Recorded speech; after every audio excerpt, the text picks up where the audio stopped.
لكل محتاج. أنت لك الغنى. السلام عليكم ورحمة الله وبركاته. إن الحمد لله نحمده ونستعينه ونستغفره ونؤمن به ونتوكل عليه. من يهد الله فلا مضل له ومن يضلل فلا هادي له. وأشهد أن لا إله إلا الله وحده لا شريك له. وأشهد أن محمدا عبده ورسوله. أما بعد فإن خير الحديث كتاب الله وخير الهدي هدي محمد صلى الله عليه وسلم. وشر الأمور محدثاتها وكل محدثة بدعة وكل بدعة ضلالة وكل ضلالة في النار. أعوذ بالله من الشيطان الرجيم. بسم الله الرحمن الرحيم.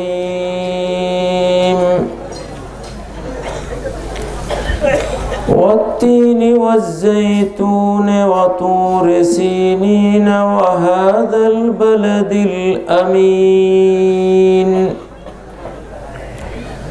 لقد خلقنا الإنسان في أحسن تقويم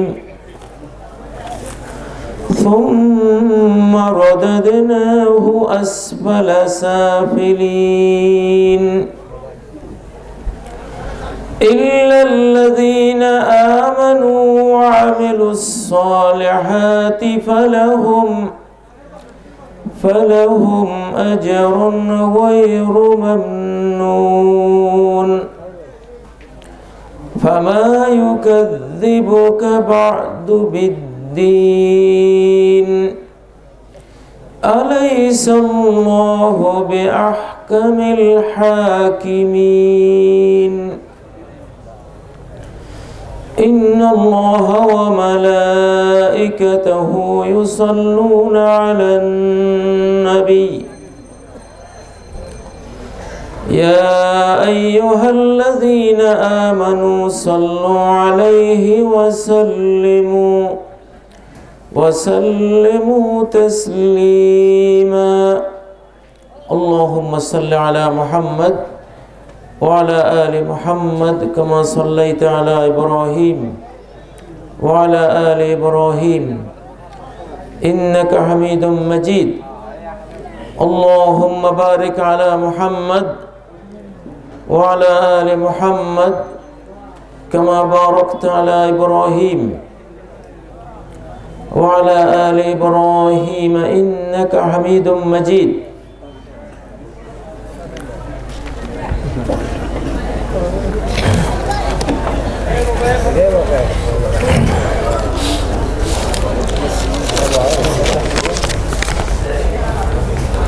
তিনদহ দক্ষিণপাড়া ইসলামিয়া সালাফি ও হাফিজিয়া মাদ্রাসার উন্নয়ন কল্পে বিরাট ইসলামী জলসার মুহতারাম সভাপতি,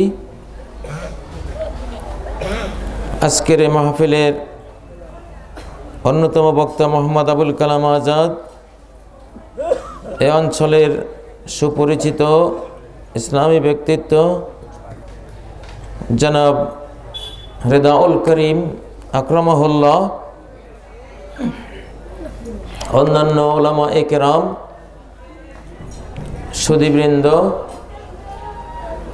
আমার সম্মুখে সমবেত মুসলিম ভাইরা, পর্দার অন্তরালের সম্মানিতা মা ও বোনেরা, সেই মহান আল্লাহ রাব্বুল ইজ্জতুল জালালের অনন্ত অনন্ত প্রশংসা বর্ণনা করছি। একনিষ্ঠ হয়ে, শিরক মুক্ত হয়ে, বিদআত মুক্ত হয়ে তার গুণগান করছি। সুবহানাল্লাহি ওয়া বিহামদিহি আদাদা খালকিহি ওয়া রিদা নাফসিহি ওয়া জিনাতা আরশিহি ওয়া মিদাদা কালিমাতিহি। আল্লাহর পবিত্রতা, তার প্রশংসা ঘোষণা করছি, তার সৃষ্টির সংখ্যা পরিমাণ এবং তার নিজের সন্তুষ্টি পরিমাণ, তার আরশের ওজন পরিমাণ, তার অনন্ত জ্ঞানের বাণী লিখার যে অনন্তকালী সে পরিমাণ। বিরাদরান ইসলাম, আমার বক্তব্যে সাধারণত ওয়াজের সুর আমি দেই না, এই জন্য আপনাদের অভ্যাসের হয়তো বিপরীত। টেলিভিশনে যেভাবে আমরা বক্তব্য রাখি, ক্লাসে যেভাবে বক্তব্য রাখি, কোনো সেমিনার সিম্পোজিয়ামে যেভাবে বক্তাগণ বক্তব্য দেন, আমরা সেভাবে অভ্যস্ত, সেভাবে বলবো ইনশাআল্লাহ। সমস্যা আছে কোনো? যেহেতু সময় অল্প, সুর দিলে সময় বেশি লাগবে, কথা কম হবে। সুর না দিলে অল্প সময়ে অনেক কথা বলা যাবে। প্রিয় ভাইয়েরা, আমি কোরআনুল হাকিমের একটি সূরা তেলাওয়াত করেছি, কারণ মানুষের হেদায়েতের জন্য আল্লাহ তাআলা রাসূলুল্লাহ সাল্লাল্লাহু আলাইহি ওয়াসাল্লামকে প্রেরণ করেছেন। তাকে পৃথিবীতে এই কোরআন নিয়ে তিনি প্রেরণ করেছেন। হেদায়েতের শুরু এই কোরআন থেকে, হেদায়েতের শেষও এই কোরআনের মধ্যেই। এই জন্য আল্লাহ বলেন, হুয়াল্লাযী আরসালা রাসূলাহু বিল হুদা ওয়া দীনিল হক। আল্লাহ তার রাসূলকে হেদায়েত এবং সত্য দ্বীন নিয়ে প্রেরণ করেছেন। এই পৃথিবীতে সবচেয়ে মূল্যবান হলো হেদায়েত, সঠিক পথ পাওয়া, সঠিক রাস্তা খুঁজে পাওয়া সবচেয়ে গুরুত্বপূর্ণ বিষয়, সঠিক জ্ঞান লাভ করা। এই জ্ঞান লাভ করার জন্য মানুষ যখন কোনো পথে চলে, তখন সে জান্নাতের পথে চলে। ফেরেশতারা তার জন্য পাখা বিছিয়ে দেন। তো হেদায়েতের শুরু হলো কি দিয়ে? আল্লাহ বলেন, ইয়াতলু আলাইহিম আয়াতি। রাসূল প্রথমেই আল্লাহর আয়াত তেলাওয়াত করেন। রাসূলের ওয়ারিস যারা হবেন, উলামায়ে কেরাম, উম্মতকে যারা বোঝাবেন, তাদেরও দায়িত্ব হলো জাতির সামনে প্রথমে কোরআনের আয়াত তেলাওয়াত করা। কোনো অন্য বই পুস্তক, কোনো মাসালা, কোনো ফাজাইলের বই ইত্যাদি থেকে আবৃত্তি না করে সব আলিম, মুআল্লিম, ওয়াইজ বক্তাদের কর্তব্য হলো রাসূল সাল্লাল্লাহু আলাইহি সাল্লাম যেভাবে হেদায়েতের পথে মানব জাতিকে এনেছেন, প্রথমেই কোরআনের আয়াত তেলাওয়াত করা। ইয়াতলু আলাইহিম আয়াতি, তিনি তেলাওয়াত করেন, আবৃত্তি করেন মানব জাতির সামনে আল্লাহর আয়াত সমূহ। কোরআন বুঝা এটা আমাদের প্রত্যেকের উপরে ফরজ, প্রত্যেকের উপরে ফরজ। আল্লাহর বান্দাদের মধ্যে এমন আহাম্মক বেকুব কেউ নাই যে এই কোরআন বুঝতে পারবে না। এমন কিতাব আল্লাহ নাজিল করেন নাই যেই কিতাব পৃথিবীর কেউ বুঝতে পারবে না, তার ব্রেইনে, অন্তরে সে যোগ্যতা নাই এমন কোন মানুষ পৃথিবীতে নেই।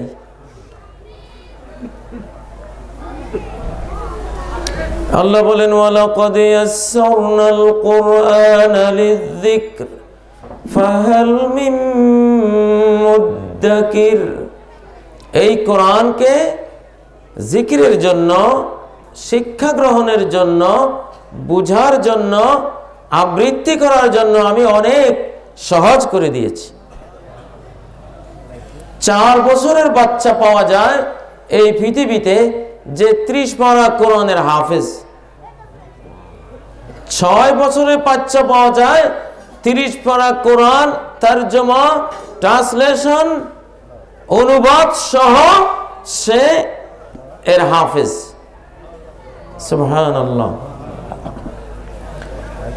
আপনি মনে করবেন না যে আমি সাধারণ কৃষক, কোরআন কি বুঝবো। আপনি মনে করবেন না যে আমি একজন কুলি মজুর, অশিক্ষিত, আমি কোরআন কি বুঝবো। আপনার মতোই সাহাবায়ে কেরাম অশিক্ষিত ছিলেন। সাহাবায়ে কেরামদের, এমনকি নবী মুহাম্মদ সাল্লাল্লাহু আলাইহি সাল্লামের, ওনাদের কারোই ক্লাস 1-এরও সার্টিফিকেট ছিল না। ওনারা কেউ কোনো বিদ্যালয়ে ক্লাস 1-2 পড়েন নাই। এই কোরআন আসছে তাদের উপরে যারা পৃথিবীর কোন বিদ্যালয়ে কখনো পড়ালেখা করেন না। এবার বলেন, এই কোরআন বুঝতে বিদ্যালয়ের পড়ালেখা লাগবে? লাগবে না। বিদ্যালয়ের পড়ালেখা এই কোরআনের জন্য লাগে না। সূর্যের আলো চোখে দেখতে, গায়ে লাগাতে কোন ক্লাস পাস করতে হয়? সূর্যের রোদটা গায়ে লাগাইতে হইলে কি ক্লাস 1-2 পাস করা লাগে? না শরীর একখান থাকলেই হলো? একটা শরীর থাকলেই যথেষ্ট। সূর্যের আলো গায়ে লাগবেই। কোরআন, সূর্য, এর জ্ঞান আপনার ব্রেইনে ঢুকবেই।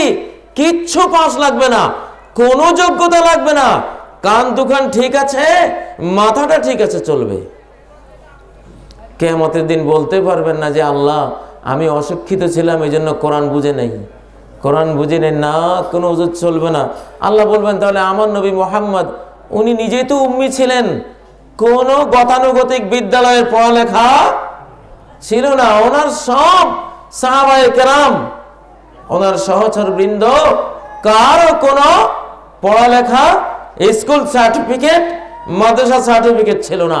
ছিল না। কোন সার্টিফিকেট ছাড়াই এক একটা মানুষের ব্রেইনে 550 কোটি বই মুখস্থ করার ক্ষমতা আছে। এত বড় মাথার অধিকারী এক একজন। হন না আপনি কৃষক, হন না আপনি রিক্সা চালক, হন না আপনি একজন মুদি দোকানদার, পান ব্যবসায়ী, যাই হন না কেন, আপনার মাথায় রব্বুল আলামিন এত বড় সম্পদ দিয়েছেন। 550 কোটি, কমপক্ষে 200-100 কোটি না, 550 কোটি বই মুখস্থ করার ক্ষমতা এই ব্রেইনে আল্লাহ দিয়েছেন। এত বড় সরকারি সম্পদের আপনি মালিক, আল্লাহ প্রদত্ত এত বড় ব্রেইনের মালিক। 2300 কোটি সেল আছে, কোষ আছে ব্রেইনের মধ্যে, জ্ঞান রিসিভ করার জন্য, জ্ঞান ধারণ করার জন্য। এত হাজার হাজার কোটি কোটি টাকা মূল্যের মাথাটা আল্লাহ আপনাকে দিয়েছেন। যদি কোরআন না বুঝেন, এই মাথার মধ্যে ফেরেশতারা এমন বাড়ি মারবে লোহার মুগুর দিয়ে, সেই বাড়ির আঘাতে যে চিৎকারটা, কোরআন যারা পড়ে না যে চিৎকার দেবে, জিন আর মানুষ ছাড়া কুল মাখলুকাত শুনতে পাবে। ওয়ায়ুদরাবু বিমাতারিকা মিন হাদিদিন বিমিতরাকাতিন মিন হাদিদিন। লোহার মুগুর দিয়ে পেটানো হবে যে এত বড় মাথা দিলাম কি করলি, কি কাজে লাগালি, কোরআন কেন বুঝলি না? সব ফরজের আগে ফরজ হলো ঈমান। সব ফরজের আগে ফরজ কি? ঈমান। তারপরে পরে কোরআন। ঈমান হলো চোখ, কোরআন হলো সূর্য।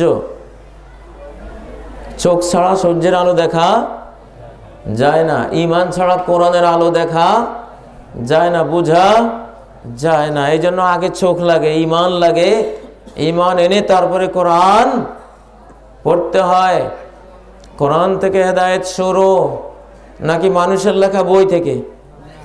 সারা পৃথিবীর সব বই পড়ে ফেললেও দিন দিন বিভ্রান্ত হবেন, গোমরাহ হবেন, পথভ্রষ্ট হবেন, নিজের পরিচয় হারাবেন, আল্লাহর পরিচয় হারাবেন, দুনিয়া হারাবেন, আখিরাত হারাবেন।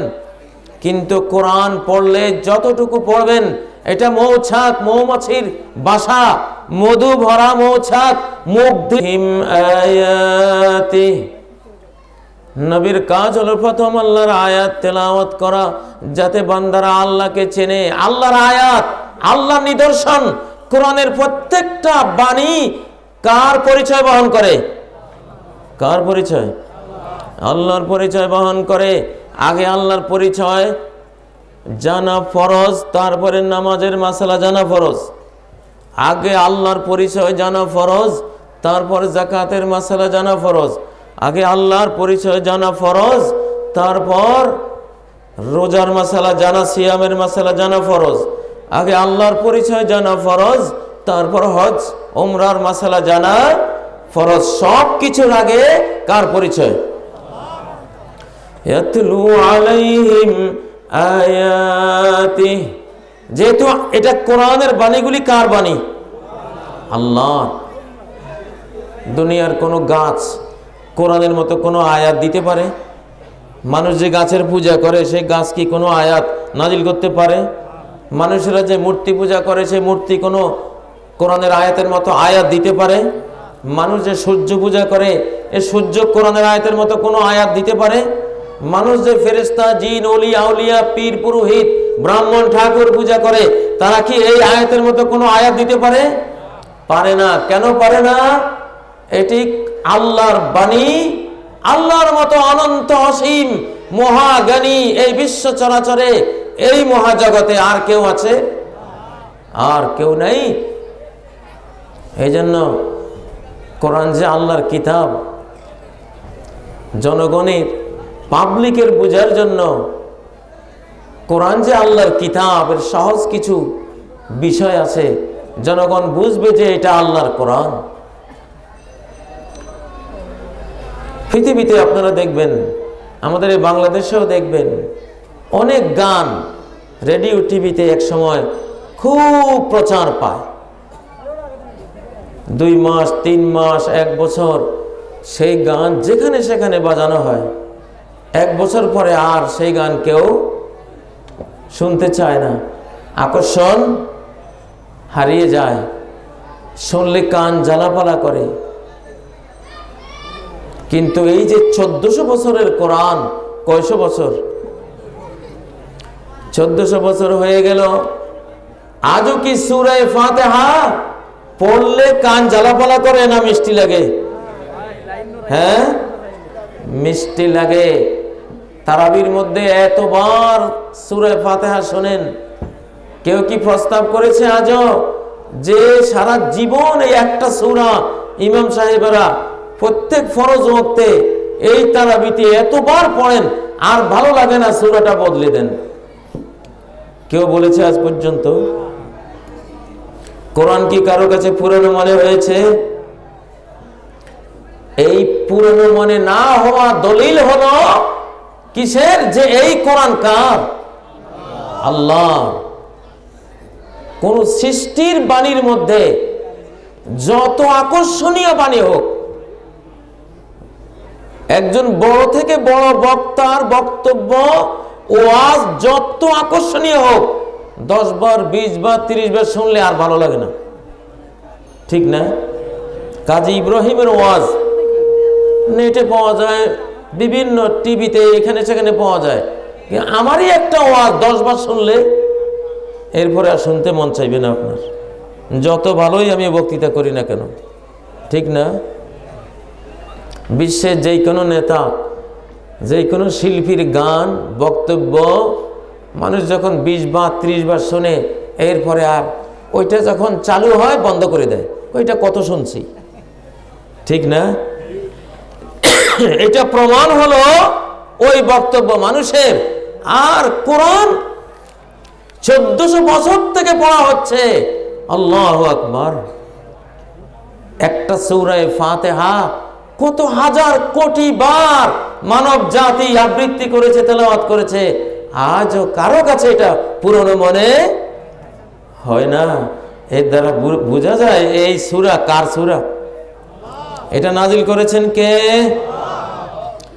আল্লাহ। এজন্য আল্লাহর পরিচয় আগে, আল্লাহর পরিচয় আগে জানতে হবে।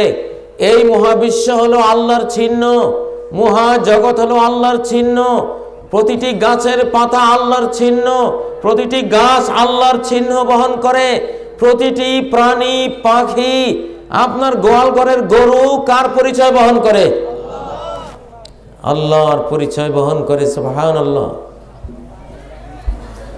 এই মোবাইলটা কার পরিচয় বহন করে? মোবাইল কোম্পানির।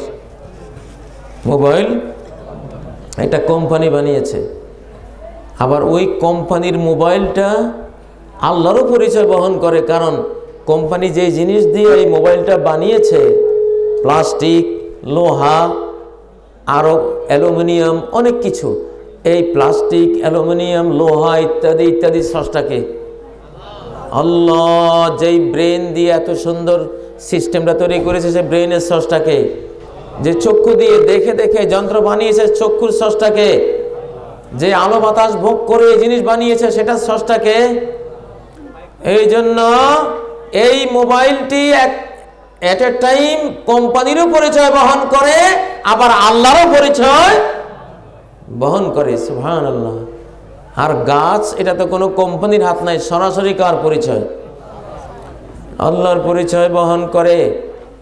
ও ভাইয়েরা, আল বারাতু তাদুল্লু আলাল বাঈর। এক টুকরো গোবর দেখলে কি মনে করেন যে এখানে একটা গরু ছিল? গোবর গরুর পরিচয় বহন করে না? গোবর গরুর পরিচয় বহন করে না? পায়ের চিহ্ন দেখলে আপনারা বুঝেন না যে একজন হেঁটে গেছে? পায়ের চিহ্ন হাঁটনেওয়ালার পরিচয় বহন করে না? বহন করে না? অবশ্যই বহন করে। কেউ যদি পান খেয়ে পানের রসটা কোথাও ফেলে দেয়, লাল হয়ে গেছে, এই তার পানের রসটা একজন পানখোরের পরিচয় বহন করে কিনা? হ্যাঁ। একখানে এক জায়গায় কতগুলো রক্ত পড়ে আছে, রক্ত দেখে কি বুঝেন? অবশ্যই কোনো একটা প্রাণী এখানে হয়তো জবাই করা হয়েছে, না হয় তার একটা অঙ্গ কেটে গিয়ে রক্ত পড়েছে। এই রক্তগুলি তার প্রাণীর পরিচয় বহন করে। তেমনি এই মহাজগতের সব কিছু কার পরিচয় বহন করে? কার পরিচয়? আল্লাহর পরিচয় বহন করে। এই কোরআন কার পরিচয় বহন করে? আল্লাহর পরিচয় বহন করে। কারণ এই কোরআন শুনতে কোনো দিন আপনার কাছে পুরনো মনে হবে না। লা ইয়াখলিকু মিন কাসরাতির রাদ্দি। যত তুমি পড়বা এই কোরআন কখনো পুরনো হবে না। লা তানকাদি আজাইবুহু।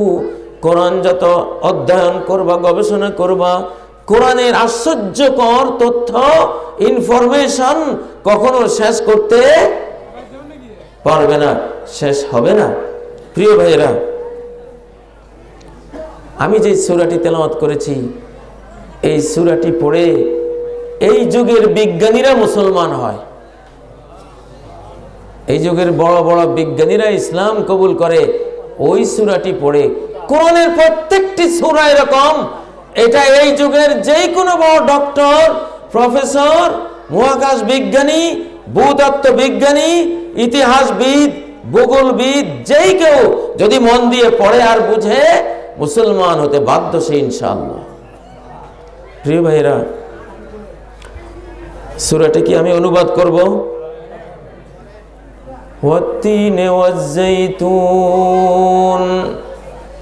কসম ডুমুরের। ডুমুর পুকুর পাড়ে একগুলি গাছ হয়, খসখসা, গোল গোল একগুলি ফল হয়, আঙ্গুরের মতন থোপা। যজ্ঞ ডুমুর বলে না, জগ ডুমুর বলে। বাংলাদেশে কবিরাজরা এটা দিয়ে ওষুধ বানায়। আপনারা চিনতে পেরেছেন ফলটা? ডুমুর। এই তিন মানে হলো সেই ডুমুর। ওয়াত্তিন, মনে রাখবেন, ওয়াত্তিন একটা আয়াত, একটা কোরআনের একটা আয়াতের অর্থ বুঝা 100 রাকাত নফল নামাজ পড়ছে বেশি সওয়াব নিয়ে আসে। এই যে এখন বুঝলেন ওয়াত্তিনে মানে কি? ডুমুর। আল্লাহ ডুমুরের কসম করছেন, ওয়াত্তিন, কসম ডুমুরের। আমার সাথে বলেন, ওয়াত্তিন, কসম ডুমুরের। মুখস্থ থাকবে। কোরআন বুঝা ফরজ না নফল? ফরজ না নফল? এটা ফরজ। ওয়াত্তিন, কসম ডুমুরের, এইটা যে বুঝলেন, একটা ফরজ বুঝলেন, আলহামদুলিল্লাহ। বক্তারা আপনাকে কত ওয়াজ করবে, বছরে একটা দুটা 10টা আপনি শুনবেন, আর সারা বছর নাই। কোরআন যদি বুঝেন, প্রতি মুহূর্তে কোরআন আপনাকে ওয়াজ করবে, ঠিক না? এই কোরআনের ছাত্র না হয়ে কেউই কবরে মুক্তি পাবে না, কবরের 3 প্রশ্নের জবাব দিতে পারবে না। এই জন্য কোরআন বুঝা, সমস্ত বই বুঝার আগে ফরজ। আপনার শিশু তো what is this, this is a book, ইহা কি, ইহা একটি বই, ইংরেজি বুঝে, কিন্তু কোরআন বুঝে? হ্যাঁ, 2-1টা আয়াত কি বুঝে? আপনি বুঝেন? বুঝেন না। কোরআন বুঝে না। এই জন্যই বাংলাদেশের মানুষ ইসলাম সম্পর্কে 5%, 100 ভাগের 5 ভাগ জ্ঞানও নাই। যারা নামাজি, কালামি, ধার্মিক, অধিকাংশ এই শ্রেণীটার মধ্যেও ইসলাম সম্পর্কে, কোরআন সম্পর্কে 5% জ্ঞান নাই। তাহলে কিভাবে জান্নাতে যাবেন? এই জন্য এই দেশ কুসংস্কারে ভরে গেছে। ওই যে হজ বাবা রাত 12টায় বাঙালিকে হজ করায় 12,000 টাকা করে নেয়। কি ধরনের ব্রেইন আর বুদ্ধি! একটা লোক ভণ্ড প্রতারক, সে বলল এটা কাবা শরীফ, আসো হজ করো, আর বাঙালিরা গিয়ে হজ করা শুরু করে দিস। কাবা শরীফ কি মক্কায় না বাংলাদেশে? হ্যাঁ, মানচিত্রে মক্কা শরীফ কি বাংলাদেশে? মানিকগঞ্জে? কোথায়? মক্কায়। মক্কা শরীফ কোথায়? সৌদি আরবে। এই কমন সেন্সটা যাদের নাই, তারা কিভাবে জান্নাতে যাবে? এই অবস্থা কেন? জ্ঞান নাই। কি নাই? আমরা অন্ধ। জ্ঞান আসবে কোত্থেকে? কোরআনে শেখানো হয় না। জ্ঞানের খনি হলো কোরআন। মহাজ্ঞানের মহাসাগর হলো কোরআন। সীমিত আয়াতের অনন্ত কিতাব হলো এই কোরআন। এক সূরা ইখলাসের তাফসীর যদি 750 কোটি মানুষ মিলে করে, তবুও শেষ হবে না এক সূরা ইখলাসের তাফসীর। এত অনন্ত জ্ঞানের মহাসাগর কোরআনের এক একটি সূরা। প্রিয় ভাইয়েরা, আসুন অন্তত একটা সূরার অনুবাদ আজকের এই মাহফিলে আমরা শুনি। শুনবেন? রাজি আছেন?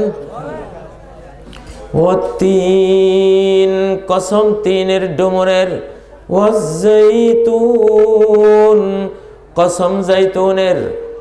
জাইতুনকে বাংলায় বলে জলপাই। জাইতুনকে বাংলায় কি বলে? জলপাই। চিনেন? চিনেন? অনেক টক। এই জলপাইয়ের কথা কোরআনে আছে। তবে কোরআনে যে জাইতুন বা জলপাইয়ের কথা বলে, এটা বাংলাদেশের জলপাই থেকে একটু ভিন্ন। এটা ফিলিস্তিনে, সিরিয়া, স্পেনে, মিশরে, তুরস্কে, এসব অঞ্চলে হয়। ওটা একটু ছোট আকারের হয়, কালো সবুজ আকারের হয়। ওয়াত্তিন ওয়াজ্জাইতুন।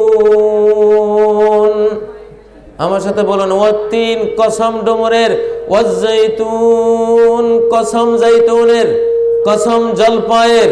কথা বুঝে আসছে? এটা কার বাণী? জোরে বলেন, কার বাণী? আল্লাহর বাণী। আমি আয়াত তেলাওয়াত করেছি। কি তেলাওয়াত করেছি? আয়াত। অতএব ইনশাআল্লাহ হেদায়েত পাবেন।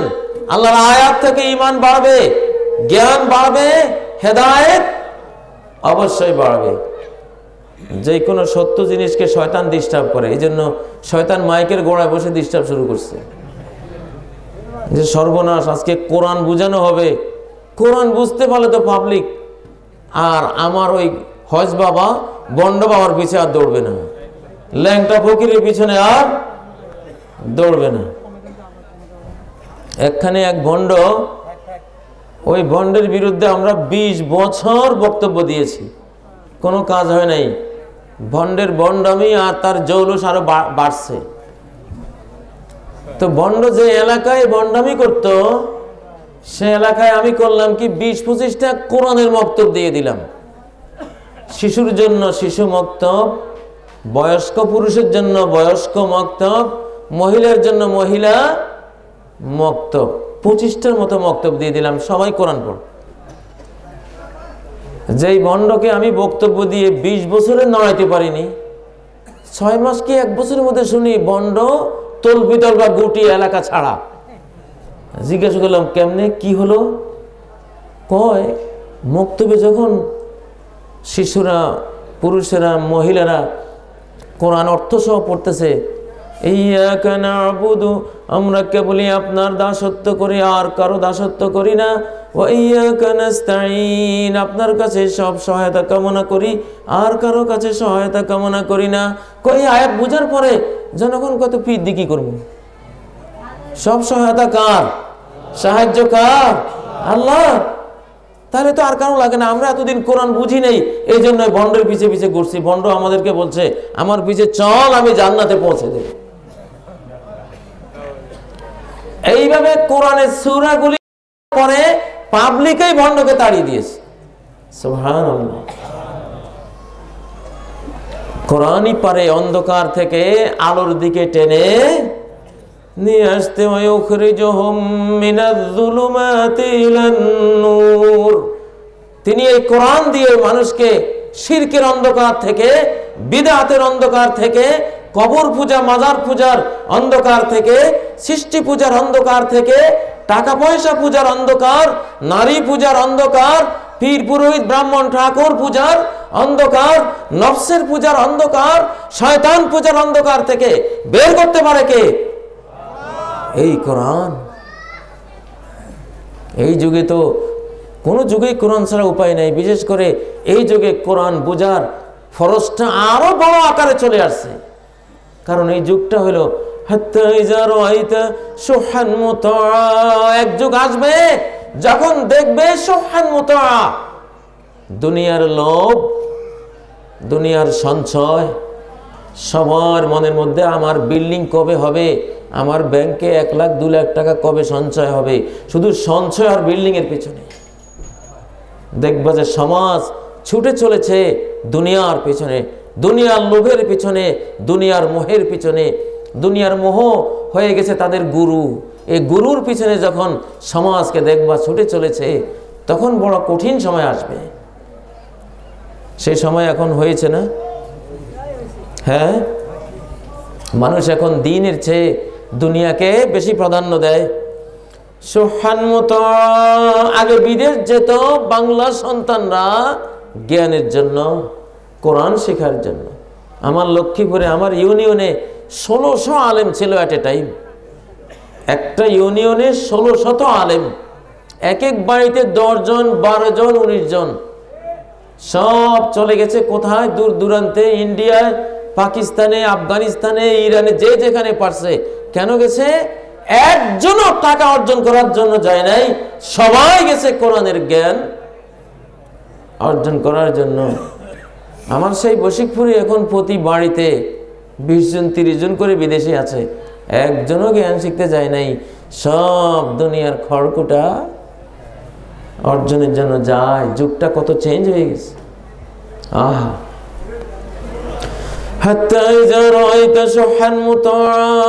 মানুষ শুধু দুনিয়া আর দুনিয়া, শুধু দুনিয়ার পিছনে, দুনিয়ার জন্য কাঁদে, আখিরাতের জন্য কাঁদে না। বন্ধুগণ, দুনিয়ার জন্য কাঁদবেন না। যেই ব্যক্তি সকালবেলায় তার পকেটে টাকা নাই এই জন্য দুঃখী হয়ে ভোর করলো, সে আল্লাহর বিরুদ্ধে রাগান্বিত হয়ে ভোরবেলায় ভোর উদ্বোধন করলো। হাদিস। আজকে মুসলমান পর্যন্ত দুনিয়ারে মরা লাশ খাওয়ার জন্য লাশের পিছনে চারপাশে কুত্তার মতো গেউ গেউ করতেছে। আর দুনিয়া জিফাতুন ওয়া তালিবুহা কিলাব, দুনিয়া হলো মরা লাশ, আর দুনিয়া দুনিয়া যারা করে এরা হলো লাশকে কুকুর। এখন আখিরাত মানুষ ভুলে যাচ্ছে। মেয়েটাকে পাঠিয়ে দিচ্ছে চাকরি করবে। মেয়েটা ছিল বাবার জন্য জান্নাতের টিকিট। কি ছিল? জান্নাতের টিকিট। আগে বাবারা মেয়েটাকে নিজের পরিশ্রমে খাওয়াতো, খাইয়ে পরিয়ে একটা সুপাত্রে দান করে মনে করতো যাক জান্নাতের একটা টিকিট পেলাম। আর এখন বাবারা মনে করে মেয়ে একটা হয়েছে, যাক মাসে 5-10 হাজার টাকা বেতন পেলাম, কয়দিন পরে গার্মেন্টসে পাঠিয়ে দেব, অমুকখানে পাঠিয়ে দেব। এখন তো বিদেশেও পাচার হয়ে যাচ্ছে, ঠিক নয় কি? সন্তান হলে নিয়ত করে যে স্কুলে পড়াবো, ইংলিশ মিডিয়ামে পড়াবো, সে একজন বড় সচিব হবে, হ্যাঁ ডিসি অফিসের কর্মকর্তা হবে, একজন অমুক হবে তমুক হবে, অনেক বেতন পাবে। আগের যুগে আমাদের শিশুকালে আমরা এটা দেখি নাই। আমাদের মায়েরা মান্যত করতো হাফেজ বানাবো, আলেম বানাবো, ইমাম বানাবো, খতিব বানাবো, আল্লাহওয়ালা বানাবো, এই ছিল নিয়ত। তখন আমরা হয়েছিও সেরকম। আলহামদুলিল্লাহ, যদ্দূর হয়েছে ওই যুগের মানুষেরা তাদের মা বাবার এই মান্যত নিয়তের কারণে হয়েছে, চেষ্টার কারণে আল্লাহ দিয়েছেন। এখন হলো সুহান মুতা, দুনিয়ার মোহের পিছনে সমাজ ছুটে চলেছে। টাকাওয়ালার দাম, জ্ঞানওয়ালার দাম নাই, আলেমের দাম নাই। একজন যদি টাকা পয়সাওয়ালা হয় সবাই মনে পারলে পূজা করবে তাকে।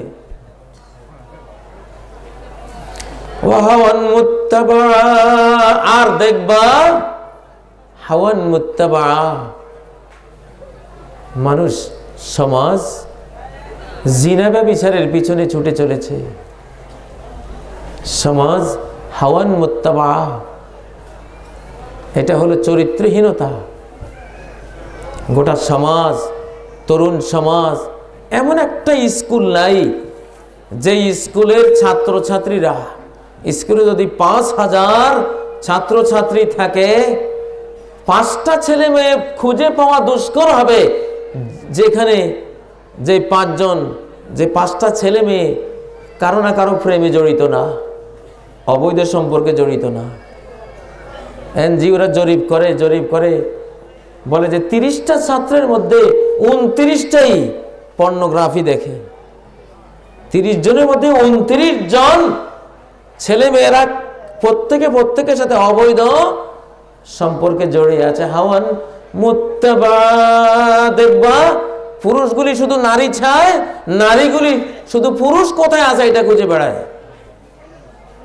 বাসে যখন মাঝে মধ্যে বসি, মহিলা বসে আছে, 2 সিটের 1 সিটে মহিলা বসা, আরেক সিট খালি, আরেক মহিলা উঠছে, সে ওই মহিলার সাথে বসে না,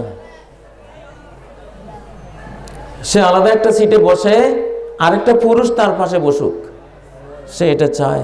হাওয়ান মুত্তাবা, এমন চরিত্রহীনতা আসবে মুসলমান পর্যন্ত তার কুপ্রবৃত্তিকে অনুসরণ করে অবাধ যৌনতা, জিনা বা বিচারের পিছনে তার যৌবন নিঃশেষ করে দেবে, এমন এক সমাজ আসবে। সেই সমাজটা কি আসছে? এখন এসে গেছে। এই যুগে কোরআন ছাড়া উপায় নাই, কোরআন ছাড়া উপায় নাই। আমার সাথে বলবেন, আমি যদি একটা সূরা আপনাদেরকে তরজমা পড়াই যাইতে পারি, আমি মনে করব আল্লাহর কাছে নাজাত পাওয়ার একটা উসিলা হবে ইনশাআল্লাহ। ওয়াত্তিনি ওয়াজ্জাইতুন ওয়াত্তিনে মানে কি? ডুমুরের কসম। ওয়াজ্জাইতুন মানে কি? জলপাইয়ের কসম। মাশাআল্লাহ, আলহামদুলিল্লাহ। সবাই বলেন দেখি, সবাই বলেন ওয়াত্তিন।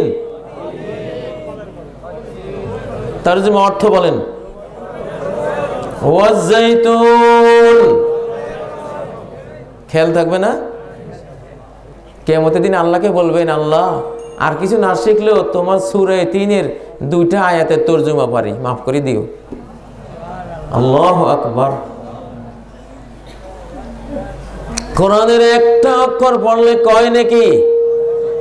ফালাহু আশরু হাসানা, 10 নেকি। 10 নেকির প্রত্যেকটা নেকি এত বড়। ওমান তুকব্বিলাত লাহু হাসানা দাখালা বিহাল জান্নাহ। একটা নেকি যদি কবুল হয়ে যায় জান্নাতে চলে যাবে। এত বড় এক একটা নেকি আল্লাহ রেখেছেন। ওয়াত্তিন ওয়াজ্জাইতুন। একটা বুক আছে পৃথিবীতে, গ্রিনিশ বুক। পৃথিবীর বড় বড় কোনো ঘটনা ওই বুকের মধ্যে স্থান পায়। গ্রিনিশ বুকে যে জিনিসটা উল্লেখ হয় এটা বিশ্বব্যাপী খুব সম্মান পায়, যে গ্রিনিশ বুকে তার নাম আছে। বাংলাদেশের পতাকার নাম গ্রিনিশ বুকে উঠছে। অনেক লম্বা একটা পতাকা একবার ঢাকায় বানাইছে, এটা গ্রিনিশ বুকে স্থান পাইছে। এখন বলে যে বাংলাদেশের এটা গ্রিনিশ বুকে স্থান পেয়েছে। বিশ্বের সর্বশ্রেষ্ঠ গ্রিনিশ বুক যদি থাকে মহাজাগতিক, সেটা কোনটা? আল্লাহু আকবার। ডুমুর আর জলপাই এই গ্রিনিশ বুকে স্থান পেয়েছে, আলহামদুলিল্লাহ। বুঝা যাবে এই ডুমুর আর জাইতুনের মধ্যে অনেক কিছু আছে, অনেক কিছু আছে। জান্নাতে কোনো ফলের মধ্যে বিছি নেই, জান্নাতে কোনো ফলের মধ্যে বিছি নেই। দুনিয়াতে জান্নাতি ফলের নমুনা হলো এই ডুমুর। ডুমুরের ভিতরে কোনো বিছি নেই। আল্লাহু আকবার। জাপানি একদল বিজ্ঞানী মুসলমান হয়েছে এই 3 জাইতুনের খবর শুনে। জাপানি বিজ্ঞানীরা গবেষণা করলো মানুষ বুড়ো হয় কেন, বুড়ো হয় কেন। তারা গবেষণা করে করে খুঁজলো মানুষের ব্রেইনে একটা হরমোন, একটা রস থাকে। এই রসের নাম হলো মিঠালোনিস, ইংরেজি নাম মিঠালোনিস। একটা রস এই ব্রেইনে পাওয়া যায়। এটা 35 বছর পর্যন্ত খুব পাওয়া যায়। 35 থেকে সামনের বয়সগুলিতে আর পাওয়া যায় না।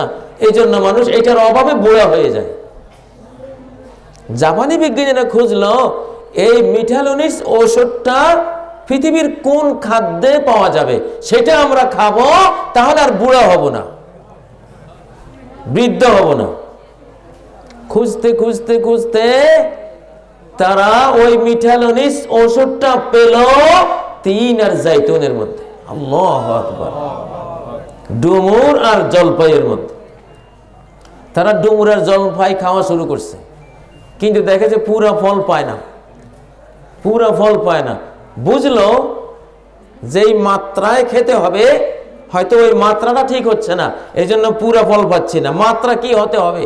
এখন মাত্রা নিয়ে গবেষণা, ডোজ নিয়ে গবেষণা, কোনটা কয় ফোঁটা, কোনটা কয়টা খেতে হবে, এইটা খোঁজার জন্য গবেষণা করে করে পেল ডুমুর খাইতে হবে 1টা, জাইতুন খাইতে হবে 7টা, তাহলে আর বুড়া হবেন না।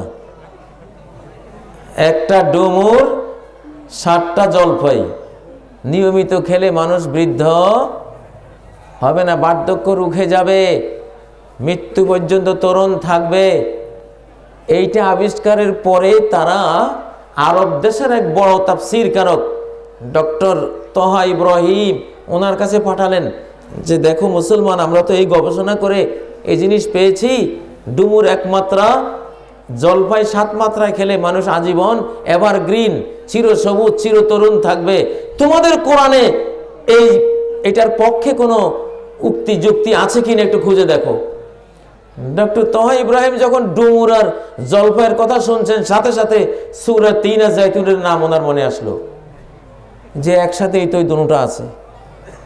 ওয়াত্তিন ওয়াজ্জাইতুন, কসম ডুমুরের, কসম জলপাইয়ের। আল্লাহু আকবার। এখন ওরা বলতেছে যে ডুমুরে একটা হবে। উনি সারা কোরআন খুঁজে দেখলেন 3 বার ডুমুরের কথা সারা কোরআনে একবার আছে। তাহলে মাত্রা ডুমুরের মাত্রা এক মাত্রা এটা পাওয়া গেল, আলহামদুলিল্লাহ। এখন জাইতুন কয় মাত্রা? 7। সারা কোরআন খুঁজলেন জাইতুন কয়বার আছে কোরআনে উল্লেখ? আল্লাহু আকবার। সূরা 3 তে একবার পাইলাম ওয়াজ-জাইতুন, সূরা মুমিনুনে আছে একবার, সূরা নূরে আছে একবার। এইভাবে কোরআনে কারীমের 7টা সূরায় 6 বার জাইতুন নামে আর একবার জাইতুন গাছের নামে মোট 7 বার জাইতুনের উল্লেখ পাওয়া গেল। ডক্টর তাহা ইব্রাহিম জাপানি বিজ্ঞানীদেরকে লেখলেন, তোমাদের গবেষণা হুবহু কোরআনের সাথে মিলে গেছে। কোরআনে ডুমুর একবার, জাইতুন 7 বার পাওয়া গেছে। তখন ওই জাপানি বিজ্ঞানীদের যিনি সর্দার, মূল ব্যক্তি, নেতা, সে বলল আশহাদু আল্লা ইলাহা ইল্লাল্লাহ ওয়া আশহাদু আন্না মুহাম্মাদান রাসূলুল্লাহ। সাথে সাথে ইসলাম কবুল করলো। সুবহানাল্লাহ। ওয়াত-তিনি ওয়াজ-জাইতুন, ডুমুর আর জাইতুন আল্লাহ কসম করছেন। কসম করে আল্লাহ কি বলছেন? সামনে একটা আয়াত আছে, লাকাদ খালাকনাল ইনসানা ফি আহসানি তাকওয়িম, নিশ্চয় আমি মানুষকে সৃষ্টি করেছি সুন্দরতম গঠনে, সুন্দরতম আকার আকৃতিতে, সুন্দরতম জ্ঞান বুদ্ধিতে, সুন্দরতম দেহসৌষ্ঠব দিয়ে আমি তাকে সৃষ্টি করেছি। 3 জাইতুনের সাথে মানুষের সৌন্দর্যের সম্পর্কটা কি? আল্লাহু আকবার। আজকে বোঝা গেল। আগের মুফাসসিররা বলতেন যে 3 জাইতুন নিয়মিত খেলে আহসানে তাকওয়িম, মানুষ যে সবচেয়ে সুন্দর সৃষ্টি, তার মৃত্যু পর্যন্ত তার সবচেয়ে সুন্দর অবয়বটা, রূপটা ধরে রাখা সম্ভব হবে যদি 3 জাইতুন কেউ নিয়মিত ভক্ষণ করে খায়। সুবহানাল্লাহ। আল্লাহ মানুষকে সুন্দরতম গঠনও দিলেন, সুন্দরতম গঠন ধরে রাখতে 3 জাইতুন লাগবে, সেই জিনিসও প্রেসক্রিপশন করে দিলেন। এই কোরআন কি পড়া উচিত না? আল্লাহু আকবার। ওয়াত-তিনি ওয়াজ-জাইতুন, নবীজি বলতেন কুলু যাইতা ওয়াদ-দাহিনু বি, জাইতুনের তেল খাও, এটা গায়ে লাগাও। ফাইন্নাহা মিন শাজারাতিন মুবারাকাহ, এটা এমন এক গাছের তেল যে গাছের তেলের মধ্যে বিশাল বরকত রয়েছে। সুবহানাল্লাহ। বিজ্ঞানীরা গবেষণা করে দেখতেছেন সরিষার তেল, তার সয়াবিন তেল, এগুলিতে তেলের যে পাওয়ার, ইলেকট্রনিক পাওয়ার, এটা হলো সেকেন্ডে 60%, 60 বার, 60 বার এগুলো কম্পন করে অ্যাটমগুলো। আর জলপাইয়ের তেল, জাইতুনের তেল 360 বার, অর্থাৎ 300 গুণ বেশি ক্ষমতা সম্পন্ন হলো এই জাইতুনের তেলটা। এই জন্য আল্লাহ তাআলা এটার কসম করেছেন কোরআনে। আল্লাহু আকবার। কি কোরআন শিখতে মন চায়? হ্যাঁ, আবার পড়েন ওয়াত-তিনি ওয়াজ-জাইতুন, পড়েন। পড়াটা শুদ্ধ হোক, পড়াটা শুদ্ধ হোক। ওয়াত-তিনি ওয়াজ-জাইতুন ওয়া তুরি সিনিন, তুরি সিনিন সিনাই পর্বত। মুসা আলাইহিস সালাম যে পর্বতের উপরে তাওরাত কিতাব পেয়েছেন, যেখানে আল্লাহর সাথে কথা বলেছেন, সেটার নাম হলো তুরে সিনিন। তুরে সিনিন, সিনাই পর্বত, সবুজ গাছগাছালি, জাইতুন বৃক্ষের গাছ, জাইতুন বৃক্ষ দিয়ে ঠাসা হাজারো উপকারী গাছগাছালি দিয়ে ওই পাহাড়কে আল্লাহ সবুজ বানিয়ে রেখেছেন। মিশরে গেলে দেখবেন ওয়াহাযাল বালাদিল আমিন, আর এই নিরাপদ নগরীর কসম।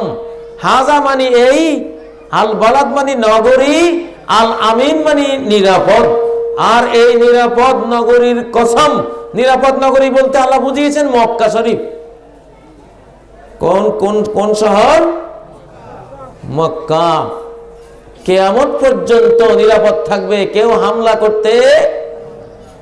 হামলা করে সফল হবে না। কিছুদিন আগে ইয়েমান থেকে একটা ক্ষেপণাস্ত্র মেরেছিল মক্কাকে, আলহামদুলিল্লাহ মক্কায় পৌঁছার আগে ওটাকে ধ্বংস করা সম্ভব হয়েছে, মক্কায় পড়তে পারে নাই। আল্লাহু আকবার। ওয়াহাযাল বালাদিল আমিন, বালাদে আমিনের আওতায় 1 নম্বরে মক্কা। আর পৃথিবীর যেসব দেশ, যেসব অঞ্চলে আমরা নিরাপদে ঘুমাই, নিরাপদে বাস করি, এগুলিও বালাদে আমিনের আওতায় আছে। আপনাদের এই জায়গাটার নাম কি? তিনদহ, এটাও একটা বালাদে আমিন। সিরিয়ার মুসলমানদের উপরে টনে টনে বোমা পড়তেছে, নিজের ঘরে কেউ ঘুমাইতে পারে না। কেউ ইউরোপে পালিয়ে যাচ্ছে, কেউ আমেরিকায়, কেউ অস্ট্রেলিয়া, কেউ রাশিয়া, কেউ আশপাশের দেশে পালিয়ে নিজের ঘর বাড়ি ভিটে মাটি, 14 পুরুষের সব ছেড়ে চলে যাচ্ছে। ওই যে মিয়ানমারের জালিমগুলি মুসলমানদেরকে কিভাবে জবাই করতেছে, কুকুরের মতো গলায় রশি বেঁধে টেনে হেসে নিয়ে যাচ্ছে, জবাই করতেছে, নারীদেরকে নির্যাতন করতেছে, ধর্ষণ করতেছে, দেখার কেউ নেই। আর এই 3 দহের মধ্যে আপনারা আমরা নিরাপদে আছি না? হ্যাঁ, এটা নেয়ামত না?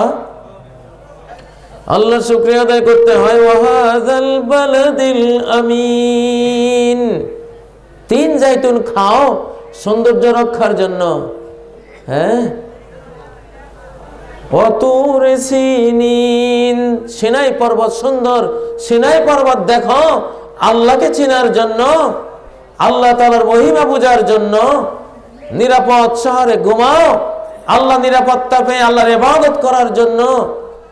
এগুলির কসম করে আল্লাহ বলছেন, লাকাদ খালাকনাল ইনসানা ফি আহসানি তাকওয়িম, আমি ইনসানকে, লাকাদ মানে নিশ্চয়ই, লাকাদ মানে কি? নিশ্চয়ই, খালাকনা আমি সৃষ্টি করেছি। খালাকনা মানে কি? সবাই বলেন খালাকনা মানে কি? আমি সৃষ্টি করেছি বা আমরা সৃষ্টি করেছি, একই কথা। আমি সৃষ্টি করেছি আল ইনসান, ইনসানকে, মানুষকে, ফি আহসানি, আহসান মানে সুন্দরতম, ফি মানে মধ্যে, আহসান মানে কি? সুন্দরতম, সবচেয়ে সুন্দর, তাকওয়িম মানে গঠন। লাকাদ খালাকনা, নিশ্চয় আমি সৃষ্টি করেছি আল ইনসান, মানুষকে, ফি আহসানি তাকওয়িম, সবচেয়ে সুন্দর গঠনে। মানুষের মতো সুন্দর আর কিছু নাই পৃথিবীতে। এক লোক বাদশা হারুনের যুগে তার স্ত্রীকে বলল, তুমি যদি চাঁদের চেয়ে সুন্দরী না হও তাহলে তোমাকে তালাক। একজন স্বামী স্ত্রীকে বলতেছে, তুমি যদি চাঁদের চেয়ে সুন্দর না হও তাহলে কি? তুমি তালাক। একটা মুশকিল মাসালা। এখন এই বউটা চাঁদের চেয়ে সুন্দর নাকি সুন্দর না, এটা তো আগে ফয়সালা করতে হবে তালাক হইতে হলে, ঠিক না? চাঁদের চেয়ে যদি সুন্দর না হয় তাহলে তালাকটা পড়বে, আর যদি সে চাঁদের চেয়ে সুন্দর হয় তাহলে আর তালাকটা কার্যকর হবে না। এখন কে জানে চাঁদ বেশি সুন্দর না সে বেশি সুন্দর? অধিকাংশ ওই যুগের আলেমরা ফতোয়া দিয়ে দিয়েছে যে তালাক হয়ে গেছে, কারণ চাঁদ তো কত উজ্জ্বল, নূর ছড়ায়, জ্যোতি ছড়ায়, জ্যোৎস্না ছড়ায়, ঠিক না? রাতের বেলা জ্যোৎস্না কুসুম ঝরে মাথার উপর, হ্যাঁ, কত সুন্দর জ্যোৎস্না। সাধারণ আলেমরা ফতোয়া দিয়ে দিয়েছে যে স্ত্রী তালাক হয়ে গেছে।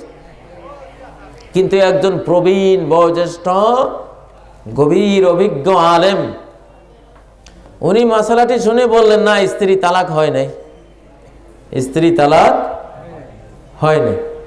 সবাই ওনাকে ধরেছে, আপনি কোন দলিলের বলে বলছেন স্ত্রী তালাক হয় নাই? কয় না, তালাক হয় নাই কারণ স্ত্রী চাঁদের চেয়ে বেশি সুন্দর। অবশ্যই সেই স্ত্রী কালো হোক, কুশ্রী হোক, আফ্রিকার কৃষ্ণাঙ্গ ঠোঁট কাটা দাসী হোক, যত কুশ্রী কালি হোক, তার উপর তালাক হবে না।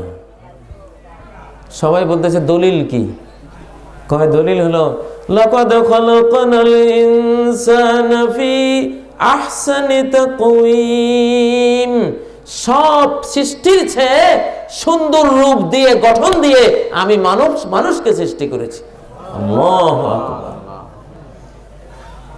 সবাই মেনে নিল, হ্যাঁ ঠিকই তো কথা। তার দুইটা রঙিন ঠোঁট, আলতা মাখা এই সুন্দর দুইটা ঠোঁট চাঁদের আসেনি? হ্যাঁ। ওমাযহারুন ওমাদহাকুন মিন নিজামিদ দুররি ফি ফিহা আইনা লিশ-শামস খালুন ফাওকা ওয়াজনাতিহা ওমাদহাকুন মিন নিজামিদ দুররি ফি ফিহা। সূর্য যতই চমকাও না কেন, সুশ্রী একজন নারীর গালের উপরে যে একটা কালো তিলক, যে নূর ছড়ায়, যে সৌন্দর্য ছড়ায়, যে আকর্ষণ সৃষ্টি করে, তুই সূর্যের মধ্যে সেই তিলকটা কোথায় আছে দেখা? নাই। আছে?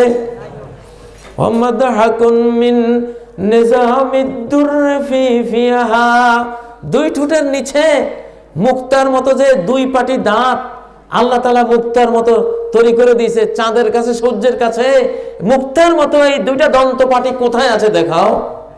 আছে? আল্লাহু আকবার।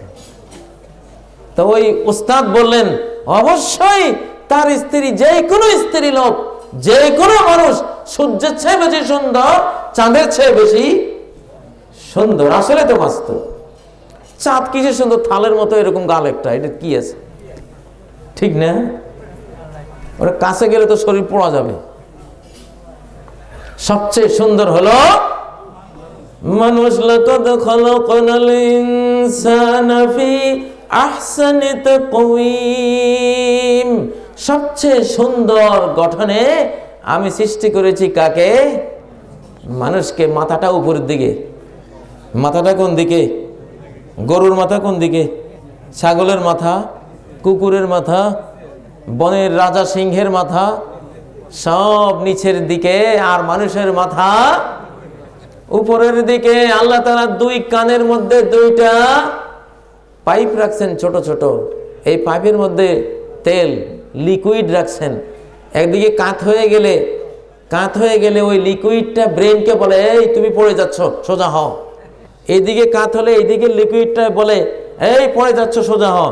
তখন ব্রেইনই আপনাকে দুই পায়ের উপর রাখে। দুই পায়ের উপরে কেউ দাঁড়িয়ে থাকতে পারে না, অসম্ভব। এই জন্য আপনি দাঁড়িয়ে আছেন, মাথা চক্কর দিলে কি হবে? দাঁড়িয়ে থাকবেন না পড়ে যাবেন? হ্যাঁ, কেন পড়লেন? ঠ্যাং তো দুইটা ঠিকই আছে। ঠ্যাং দুইটার উপরে তো দাঁড়িয়ে আছেন, পড়ে গেলেন কেন? কিসের অভাবে পড়ে গেলেন? ওই যে দুই কানের উপরে দুইটা পাইপের মধ্যে লিকুইড, এটা একটু একটু কাত হলেই ব্রেনে বার্তা যায়, খবরদার কাত হয়ে গেছো, সোজা হও। ওইটাই আপনারা ঠিক রাখে, দুই পায়ে ঠিক রাখে না। সুবহানাল্লাহ, কি সুন্দর সৃষ্টি! এই চামড়া আহসানে তাকওয়িম, এই চামড়া, আমার চামড়াটা এতদিনে আলকাতরার চেয়ে কালো হয়ে যেত যদি প্রতি 3 ঘন্টা অন্তর অন্তর এই চামড়াগুলি পরিবর্তন না হতো। মানুষের চামড়া প্রতি 3 ঘন্টা একবার চেঞ্জ করে দেন আল্লাহ তাআলা। প্রতি 3 ঘন্টায় একবার চামড়া নতুন হয়, আলহামদুলিল্লাহ।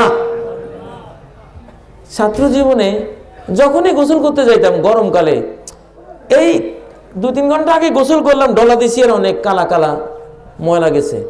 3 ঘন্টা পরে আবার গোসল করতে গিয়ে ডলা দিই, আবারও সেই কালো ময়লা। আবার 2-3 ঘন্টা পরে গোসলে যাই, ডলা দিয়ে আবার কালো ময়লা। ভাবতাম এত বালু ধুলি কোত্থেকে আসে শরীরে। এখন বুঝি ওটা আসলে ধুলিবালি না, আমার এই চামড়ার মরা কোষগুলি আমি যখন ডলা দেই তখন ময়লা আকারে উঠে বিদায় হয়ে যায়। সুবহানাল্লাহ। চামড়া প্রতি 3 ঘন্টা একবার নতুন হয়। আহসানে তাকওয়িম, কত সুন্দর সৃষ্টি আল্লাহ করেছেন। সুবহানাল্লাহ। চামড়ার মধ্যে, গোস্তের মধ্যে ব্লেডের পোঁচ লাগলে কত ব্যথা লাগে। ইঞ্জেকশনের একটা সুই, ছোটবেলায় সুই দেওয়ার জন্য আমাদেরকে ডাকতো, সবাই জঙ্গলে পালিয়ে যেতাম সুইয়ের ডরে, ঠিক না? আল্লাহু আকবার। আর এই নখগুলি যে ব্লেড দিয়ে কাটতেছেন, একটুও ব্যথা নাই, একটুও ব্যথা নাই। আল্লাহ তাআলা নখের ভিতরে যদি নার্ভ দিয়ে দিতেন, নখের পিছনে যে আঙ্গুলের মাথাটা, এখানে যেই নার্ভগুলি দিয়েছেন, শিরা উপশিরাগুলি দিয়েছেন, নখের মধ্যেও যদি নখ যেটা কেটে ফেলে দিই, এইখানে যদি আল্লাহ তাআলা নার্ভ দিতেন, প্রতি নখ কাটার সময় হাসপাতালে অপারেশন থিয়েটারে যাওয়া লাগতো। যে হাসপাতালে ভর্তি হয়েছে নখ কাটার জন্য, কারণ নখ কাটা মানে বিশাল ব্যথা। নার্ভ যদি থাকতো, ব্যথার চোটে নখ এক একজন এত লম্বা হইতো, তবু নখ কাটতেন না, এত ব্যথা পাইতেন। কিন্তু এত সুন্দর সিস্টেম আল্লাহ করে দিলেন, নখটা দিব্যি কেটে ফেলতেছেন, কোনো ব্যথা লাগে? ফি আহসানি তাকওয়িম, দুইটা চোখ আল্লাহ তাআলা গর্তের মধ্যে দিয়েছেন। কিসের ভিতরে? দাজ্জালের এক চোখের গর্ত নাই। ওই নদীতে একগুলি মাছ, ভাটা মাছ কয়, চোখগুলি বড় উপরে উপরে থাকে। হ্যাঁ, কি মাছ কয় কি জানি, এক এক দেশে এক একটা কয়। চোখের যদি কোনো গর্ত না থাকতো, গর্তের ভিতরে সুরক্ষিত যদি না থাকতো চোখগুলি, তাহলে ডেলি কয়েক লক্ষ লোকের চোখ খুলে পড়ে যেত। ভাই তোমার চোখটা খুলে পড়ছে কেন? বলতো হুজুর ঘুমাইছিলাম, বালিশের ডলায় পড়ে গেছে। কারণ চোখে যদি গর্ত না থাকতো, চোখ যদি এইভাবে চামড়ার উপরে, হাড্ডির উপরে আলগা থাকতো, বালিশের গোসায় ভাই আপনি হাত লাগছে, চোখটা খুলে পড়ে গেছে। হ্যাঁ হ্যাঁ, ডেলি এরকম দুর্ঘটনা হাজার হাজার লাখ লাখ করতো যে চোখ পড়ে গেছে। কিন্তু আজ পর্যন্ত কেউ শুনছেন যে অমুকের চোখটা পড়ে গেছে? চোখে গুঁতে খায়, ঠিক না? চোখে ছানি পড়ে, এটা ওইটা হয়, কিন্তু চোখ পড়ে গেছে এটা শুনছেন? কেন পড়ে না? এমন এক গর্তের ভিতরে সুরক্ষিত রেখেছেন, পড়ার কোনো উপায় নাই। আল্লাহু আকবার। লাকাদ খালাকনাল ইনসানা ফি আহসানি তাকওয়িম, সুন্দরতম গঠনে আমি মানুষকে সৃষ্টি করেছি, মাথাটা উপরে দিয়েছি। আল্লাহু আকবার। একমাত্র এই মানুষ, সে বক্তৃতা করতে পারে। কোন কুত্তা কোনোদিন যত কেউ করুক বক্তৃতা করছিল? কুত্তারা যদি বক্তৃতা জানতো, তাহলে 2-4 হাজার কুত্তা একসাথে হইয়া একজন স্টেজে উঠা এরকম বক্তৃতা করতে সবাই শুনতো। কিন্তু কুত্তার সমাজে এটা আছে, গরুর সমাজে এটা আছে। এসব গুণগুলি কার? গুণগুলি কার? মানুষের। কোন কুত্তা গরু ছাগল এরকম এক সেট মোবাইল তৈরি করতে পারবে? পারবে না। যোগ্যতা কার? মানুষের। লাকাদ খালাকনাল ইনসানা ফি আহসানি তাকওয়িম, কত সুন্দরতম জ্ঞান, বুদ্ধি, হার্ট, হৃদয়, সিনা, কত কত যোগ্যতা দিয়া আমি এই মানুষকে সৃষ্টি করেছি। আল্লাহু আকবার। 3 ঘন্টায় চামড়ার কণাগুলি, সেলগুলি, কোষগুলি নতুন হয়, ব্রেইনের কোষগুলি কোনোদিন পরিবর্তন হয় না। যদি ব্রেইনের কোষগুলি প্রতি 3 ঘন্টা পর পর পরিবর্তন হইতো, 3 ঘন্টা আগে কি শিখেছেন ওটা হারিয়ে যেত। আপনার বিদ্যা বুদ্ধি যা কিছু অর্জন করতেন, কয়েক ঘন্টা পরে সেটা আর খুঁজেই পাইতেন না। এই জন্য আল্লাহ তাআলা ব্রেইনটাকে এমন রাখছেন, এটা কোনো ক্ষয় হবে না। সুবহানাল্লাহ।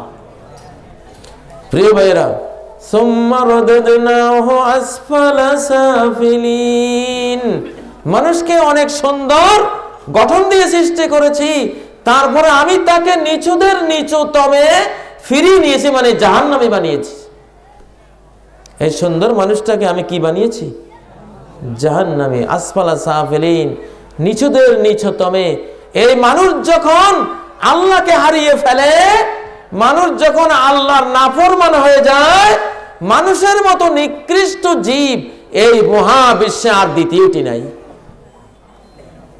আর মানুষ যদি আল্লাহর সাথে সম্পর্ক ঠিক রাখে, আল্লাহর অনুগত বান্দা বান্দি হয়, তখন মানুষের মতো শ্রেষ্ঠ এই মহাবিশ্বে আর কেউ নেই। সুবহানাল্লাহ। একজন মুমিন শুধু উঠতে উঠতে থাকে, উঠতে উঠতে থাকে, শুধু উঠতে উঠতে থাকে, তার কোনো নিম্ন পতন নাই। 3 সাহাবী, 3 জন মানুষ নবীজির প্রতি ঈমান আনলেন। নবীজি বললেন, কোন সাহাবী 3 জনকে মেহমানদারি করবা, জায়গা দিবা? তলহা বললেন, আমি। তলহা বললেন, আমি 3 জনকে জায়গা দেব। জায়গা দিলেন। পরের বছর নবীজি এক বাহিনী পাঠালেন কোন এক যুদ্ধে, 3 জনের একজন সে যুদ্ধে গেল এবং শহীদ হয়ে গেল। তারপরের বছর আরেক নবীজি 3 জনের দ্বিতীয় জনকে পাঠালেন, সেও শহীদ হয়ে গেল। তারপরে তৃতীয় যিনি বেঁচে ছিলেন তিনি পরের বছর মৃত্যুবরণ করলেন বিছানায়। হযরতে তালহা রাদিয়াল্লাহু তাআলা আনহু এই 3 জনকে স্বপ্নে দেখলেন জান্নাতে। কোথায়? জান্নাতে।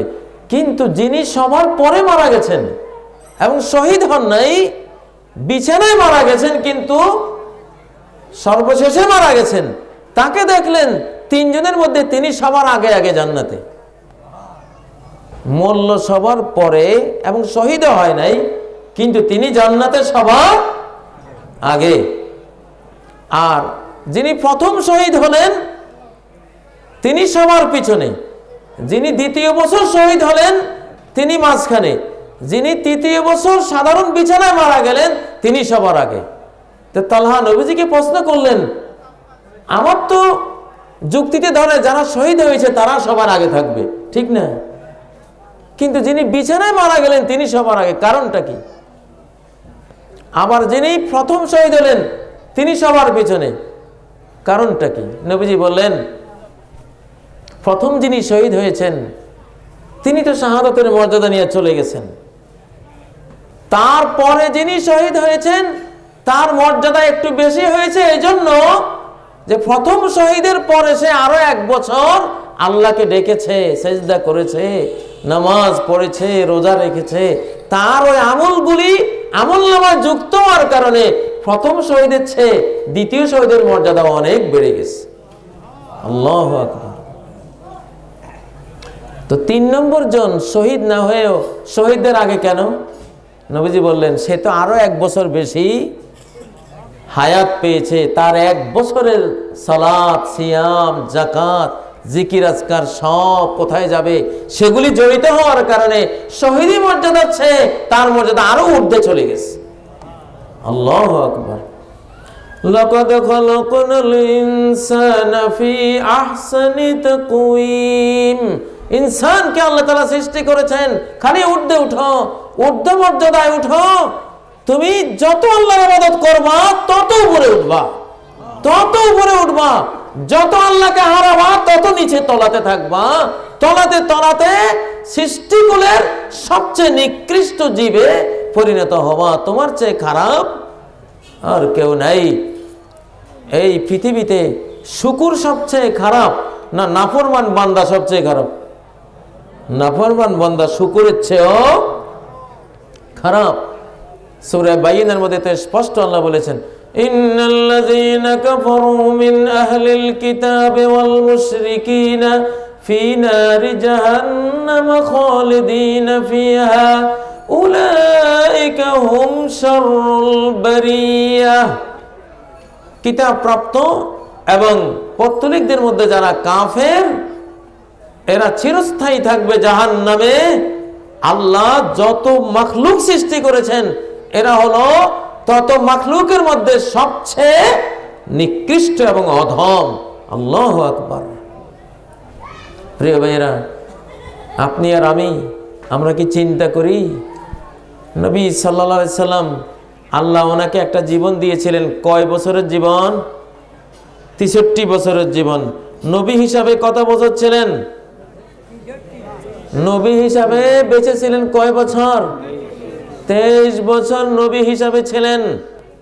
23 বছর। কয় বছর? এই 23 বছরের একটা সেকেন্ড তিনি আখিরাতের কাজ ছাড়া, আল্লাহর কাজ ছাড়া অন্য কোনো কাজে তিনি নষ্ট করেন নাই। একটা সেকেন্ডও তিনি নষ্ট করেন নাই, কাজে লাগিয়েছেন, পরকালের কাজে লাগিয়েছেন, আল্লাহর কাজে ব্যবহার করেছেন। কানা রাসূলুল্লাহ সাল্লাল্লাহু আলাইহি ওয়াসাল্লাম ইয়াযকুরুল্লাহ ফি কুল্লি আহয়ানিহি। আয়েশা বলেন, সহিহ বুখারীর হাদিস, নবী সাল্লাল্লাহু আলাইহি সাল্লাম প্রতিটি সেকেন্ডে, প্রতিটি মিনিটে, মুহূর্তে আল্লাহ তাআলার জিকির করতেন। আল্লাহু আকবার। ও ভাইরা, একবার সুবহানাল্লাহ আলহামদুলিল্লাহ বললে এত সওয়াব, এত পুরস্কার আল্লাহ দেবেন, আসমান জমিনের মাঝখানে সেই পুরস্কার রাখলে আর কোনো জায়গা বাকি থাকবে না। সুবহানাল্লাহি ওয়ালহামদুলিল্লাহ তামলাআনা ওয়া তামলাউ মা বাইনাস সামাই ওয়াল আরদ। সহিহ মুসলিমের হাদিস। সুবহানাল্লাহ আলহামদুলিল্লাহ, এই এক সেকেন্ডে এই কথাটা যদি কেউ বলে, আসমান জমিনের মহাশূন্য ভরে যাবে তার পুরস্কারে। ভাইয়েরা, দুনিয়াতে সবচেয়ে ভালো মানুষ হলো সে যে ঈমান সহ ভালো কাজে নিজেকে বিনিয়োগ করে। সবচেয়ে খারাপ মানুষ সে যে আল্লাহকে হারায় আর অসৎ কাজ করে। তার মতো খারাপ পৃথিবীতে আর কেউ নেই। এই জন্য আল্লাহ বলেছেন, সুম্মা রাদাদনাহু আসফালা সাফিলিন। সুম্মা রাদাদনা, সুম্মা মানে তারপর, সুম্মা মানে কি? তারপর। রাদাদনাহু, আমি তাকে ফিরিয়ে নিয়েছি, আসফালা সাফিলিন, নিচুদের নিচুতমে। সবার থেকে নিচু হলো এই মানুষ যদি আল্লাহকে হারায়। যদি কাকে হারায়? আর সবার ঊর্ধ্বে মানুষ যদি কাকে পায়? আল্লাহকে পায়। আল্লাহু আকবার। মুসলমান, আমরা খুশি না? আমরা আল্লাহকে পেয়েছি না? আল্লাহকে পেয়েছি কিনা? মুসলমানের যদি কোনো মুসলমান মনে না করে দুনিয়ার সবচেয়ে বড় সৌভাগ্যবান মানুষ আমি, তাহলে সে কিসের মুসলমান?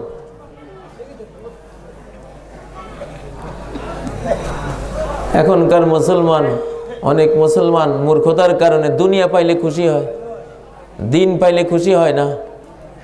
আচ্ছা বলেন তো, পেটে পাথর বেঁধে ইসলাম প্রচার করেছিলেন কে? নবী সাল্লাল্লাহু আলাইহি ওয়াসাল্লাম। 2 মাস ব্যাপী তার 11 জন স্ত্রীর কারো ঘরে চুলা জ্বলে নাই। কত মাস? 2 মাস। একদিন খেয়েছেন, একদিন খান নাই। জীবনে কোনোদিন কোনো জবের রুটি, ময়দার রুটি খান নাই। ওয়ালা খুবিজা লাহু মুরাক্কাকুন, জীবনে একদিনের জন্য মিহি আটার ময়দার রুটি উনি খান নাই। জীবনে কখনো জবের রুটি দিয়া 2 দিন এক নাগায় পেট ভরে খেতে পান নাই। এত সত্ত্বেও দুনিয়ার সবচেয়ে বেশি মর্যাদাবান মানুষকে কে? মুহাম্মদ সাল্লাল্লাহু আলাইহি ওয়াসাল্লাম। এবার বলেন, নবীজিকে যে আল্লাহ দুনিয়া দেন নাই, এটা কি ওনাকে অপমান করেছেন? হ্যাঁ? যদি কেউ বলে হ্যাঁ দুনিয়া দেন নাই, না দিয়ে তাকে অঢেল টাকা পয়সা সম্পত্তির মালিক না বানিয়ে আল্লাহ অসম্মান করেছেন, কেউ যদি বলে, তাহলে সে সত্যবাদী না মিথ্যাবাদী? মিথ্যাবাদী। দুনিয়া ছাড়াই মুহাম্মদ সাল্লাল্লাহু আলাইহি ওয়াসাল্লামকে আল্লাহ তাআলা সমগ্র মানব জাতির ঊর্ধ্বে মর্যাদা দিয়েছেন। তাহলে মর্যাদা কিসে? এই কোরআনে, মর্যাদা ইলমে দ্বীনে, মর্যাদা ইসলাম পালনে, মর্যাদা ঈমানের চর্চার মধ্যে, দুনিয়ার ধন দৌলতের মধ্যে নয়। আল্লাহ তাআলা যাকে ঘৃণা করেন দুনিয়া তাকে বেশি দেন। দুনিয়ার কাফের বেঈমানরাই সব যুগে দুনিয়ার সম্পদ বেশি ভোগ করে, কিন্তু দিন আল্লাহ তাআলা প্রিয়জন ছাড়া কাউকে দেন না। সুম্মা রাদাদনাহু আসফালা সাফিলিন ইল্লাল্লাযীনা আমানু, তবে তারা জাহান্নামে যাবে না, নিচুদের নিচুতমে যাবে না যারা কি করেছে? ঈমান এনেছে। ইল্লাল্লাযীনা আমানু, কিন্তু যারা ঈমান এনেছে, ওয়া আমিলুস সালিহাত, আর সৎকর্ম করেছে। ঈমান কি জিনিস আমরা বুঝি? হ্যাঁ, ঈমান হলো দুনিয়াতে যত বিদ্যা মানুষ শিখে, যদি সে আল্লাহর নাম নিয়ে শিখে, তাহলে সেটা ইল্লাল্লাযীনা আমানুর আওতায় ঈমানের সাধনা হিসাবে আল্লাহর কাছে গ্রহণযোগ্য হয়ে যাবে। যত জ্ঞান আপনি অঙ্ক শিখেন, এটা দ্বারা ঈমান বাড়বে, কারণ অঙ্কের জ্ঞানটা কে শিখাইছে? আল্লাহ। কে শিখান? কেমিস্ট্রি শিখান, কেমিস্ট্রি। আপনি রসায়ন শিখলে আপনি ঈমানদার হতে পারবেন। রসায়নের সূত্রগুলি, এই নিয়ম কানুনগুলি সবগুলি কার? আল্লাহর, মহাকাশ বিদ্যার সব সূত্রগুলি আল্লাহর, ভূতত্ত্ব বিদ্যার সব সূত্রগুলি আল্লাহর। দুনিয়াতে যত বিদ্যালয়ে যত বিদ্যা চর্চা হয়, যদি তারা আল্লাহকে স্বীকার করে চর্চা করে, সবগুলি ইল্লাল্লাযীনা আমানু, ঈমান চর্চার আওতায় তাদের ঈমান বেড়ে যাবে। আল্লাহু আকবার। ইল্লাল্লাযীনা আমানু। নবী সাল্লাল্লাহু আলাইহি সাল্লাম হেরা গুহায় ছিলেন। কোথায় ছিলেন? হেরা গুহায়। চিন্তা করতেন, কোত্থেকে এসেছি, কোথায় যাব, আমার রব তো আল্লাহ, ওনাকে ইবাদত করব কিভাবে, সমাজ সংসার করব কিভাবে, চিন্তায় ব্যস্ত থাকতেন। সেই কিছু চিন্তার ফলে আল্লাহ তাআলা মহানবী সাল্লাল্লাহু আলাইহি সাল্লামকে জিবরাইল পাঠিয়ে কোরআন দান করলেন। কোরআন দান করলেন। সুবহানাল্লাহ। প্রত্যেক মুসলমানের উচিত দিনে আধা ঘন্টা 1 ঘন্টা গভীরভাবে নিজেকে নিয়ে চিন্তা করা। কি জন্য আসলাম পৃথিবীতে, কি করছি?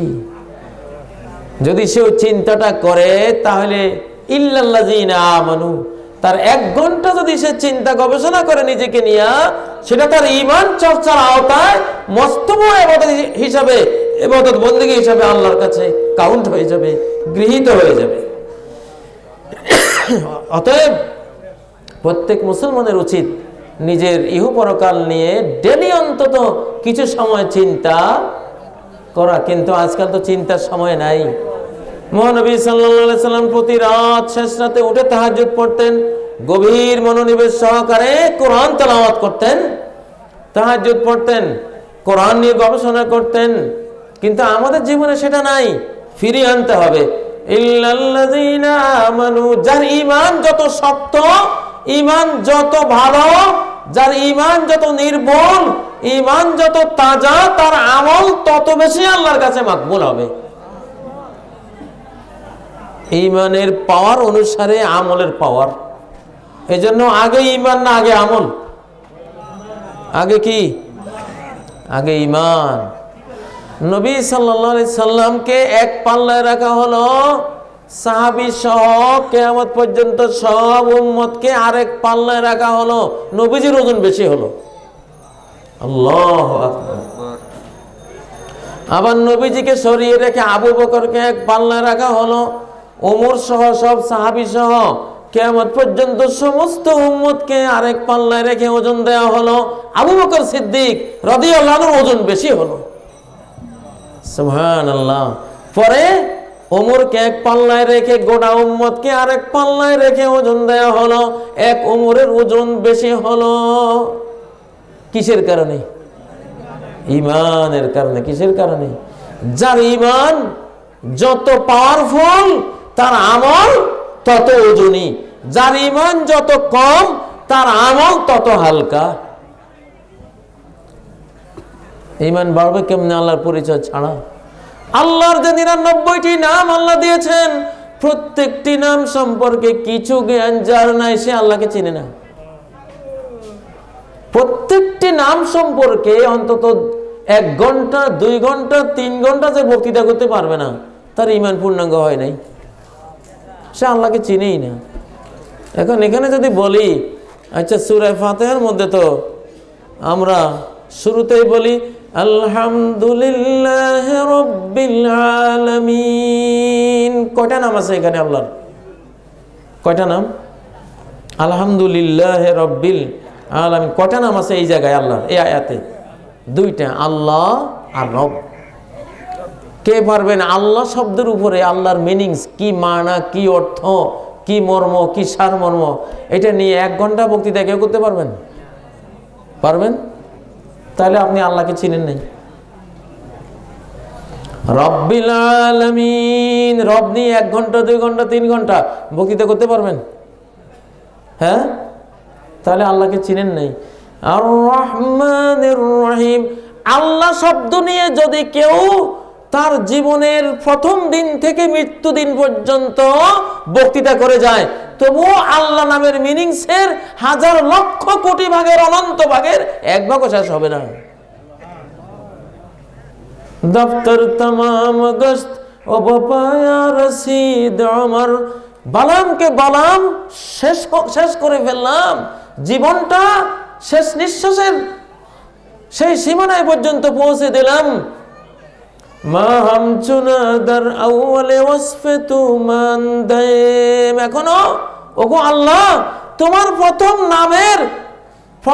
নামের কি কি মর্ম, সারমর্ম, নিগূঢ় অর্থ ব্যাখ্যা, সেটার বর্ণনাতে থেকে গেলাম, অথচ জীবন শেষ হয়ে গেল, আরো তো 99 নাম রয়ে গেছে। আল্লাহু আকবার। আর রহমান, কে পারবেন আর রহমান নিয়ে 1 ঘন্টা বক্তৃতা করতে? কার বুকে সাহস আছে বলে দেখি?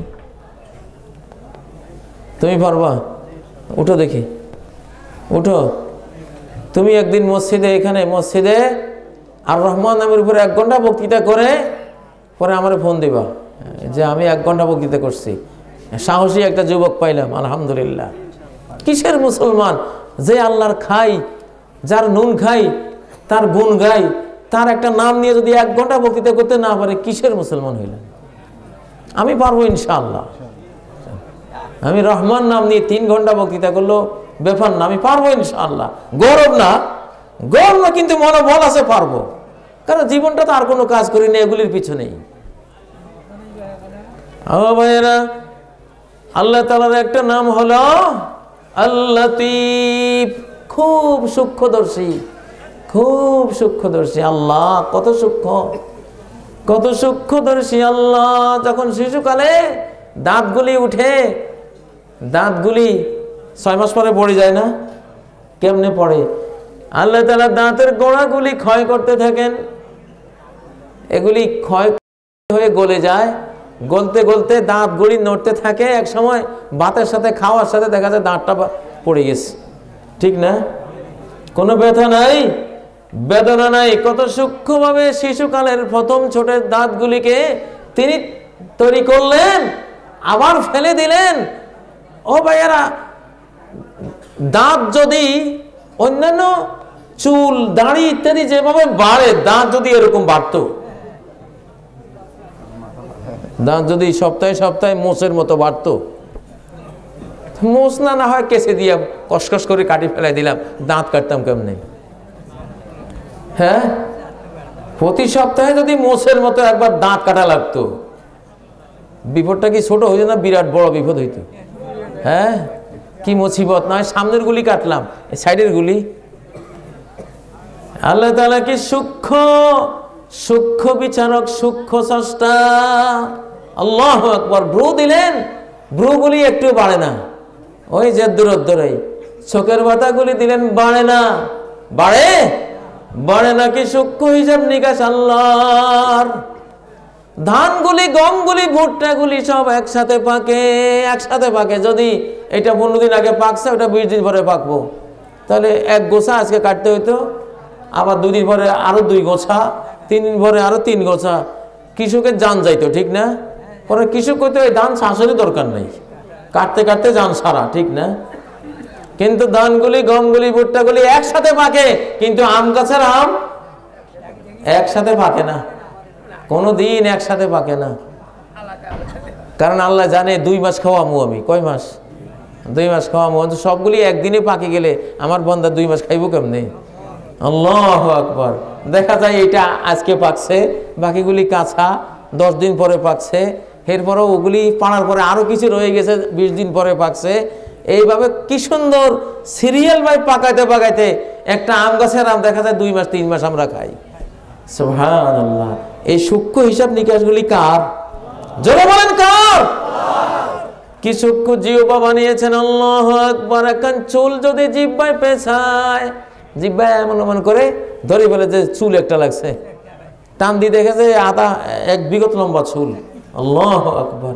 কি সূক্ষ্ম হিসাব, কি সূক্ষ্ম কান বানিয়েছেন, 4 লক্ষ মাইক্রোফোনের সমান এক একটা কানের ক্ষমতা। আল্লাহু আকবার। কি সূক্ষ্ম হিসাব, কোনটা কার আওয়াজ, কোনটা কোন মানুষের আওয়াজ। আল্লাহু আকবার। কান দিয়ে আমরা বুঝি। পৃথিবীর প্রত্যেকটা মানুষের ফিঙ্গারপ্রিন্ট আলাদা, কোন মানুষের ফিঙ্গারপ্রিন্টের সাথে কারো প্রিন্ট মিলবে না। প্রত্যেকটা মানুষের আওয়াজের প্রিন্ট আলাদা।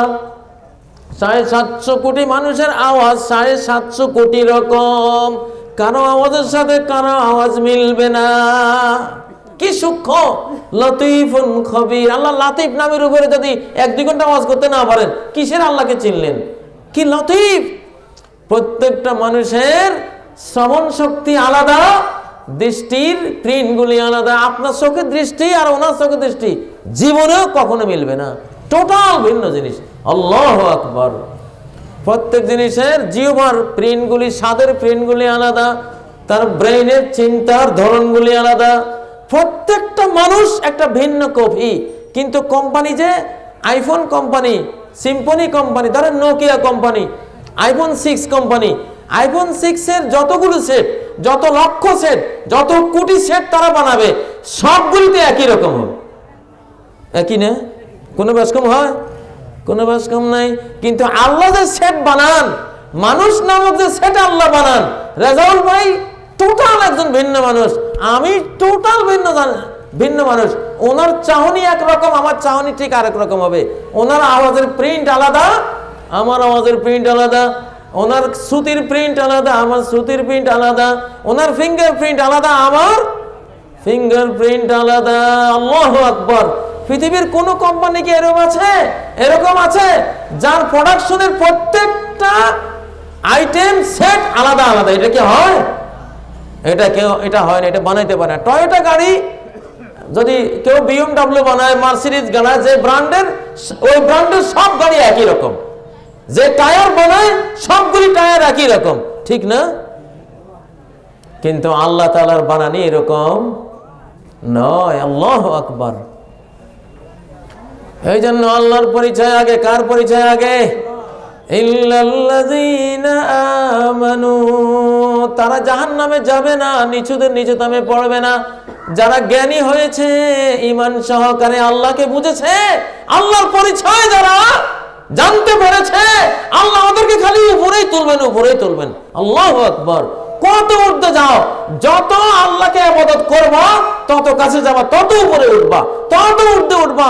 আল্লাহর কাছে উঠতে উঠার কোনো সীমানা, পরিসীমানা নাই। ইল্লাল্লাযীনা আমানু। আল্লাহু আকবার। একটা গরুর বাচ্চা দুনিয়াতে জন্ম হয়েই গাভীর ওলানের মধ্যে মুখ দেয় দুধ পান করার জন্য, ঠিক না? একটা মুরগির বাচ্চা ডিম থেকে বাইর হয়ে খুদ কোথায় আছে, খুদের দিকে দৌড়ায়, ঠিক না? কেমনে? এই ছোট্ট শিশুকে, মানুষের শিশুই ভাই, ছোট্ট বাচ্চা, কিচ্ছু বুঝে না, মা শুয়ে আছে, ঠিকই সে মায়ের বুক খুঁজে বের করে, মা ঘুমে, সে দুধ খাচ্ছে। কে শিখাইছে? হ্যাঁ, একটা আমের আটির ভিতরে, একটা লেবুর বিচির ভিতরে 5,000 মিলিয়ন কমান্ড আল্লাহ লিখে রেখেছেন। 5,000 মিলিয়ন, 10 লাখে 1 মিলিয়ন হয়। লেবু গাছের পাতাটা কেমন হবে তার বিচির মধ্যে লেখা। এই জন্য তো বিজ্ঞানীরা সব এখন ইমানদার হয়ে যাচ্ছে। আল্লাহু আকবার।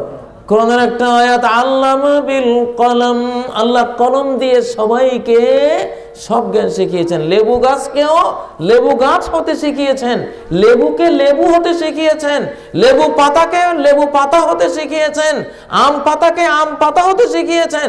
আম পাতা কোনোদিন কাঁঠাল পাতা হয় নাই। কেন? আমের আটির ভিতরে 5,000 মিলিয়ন কমান্ড, কম্পিউটার হার্ড ডিস্কের মতো আল্লাহ লিখে দিয়েছেন।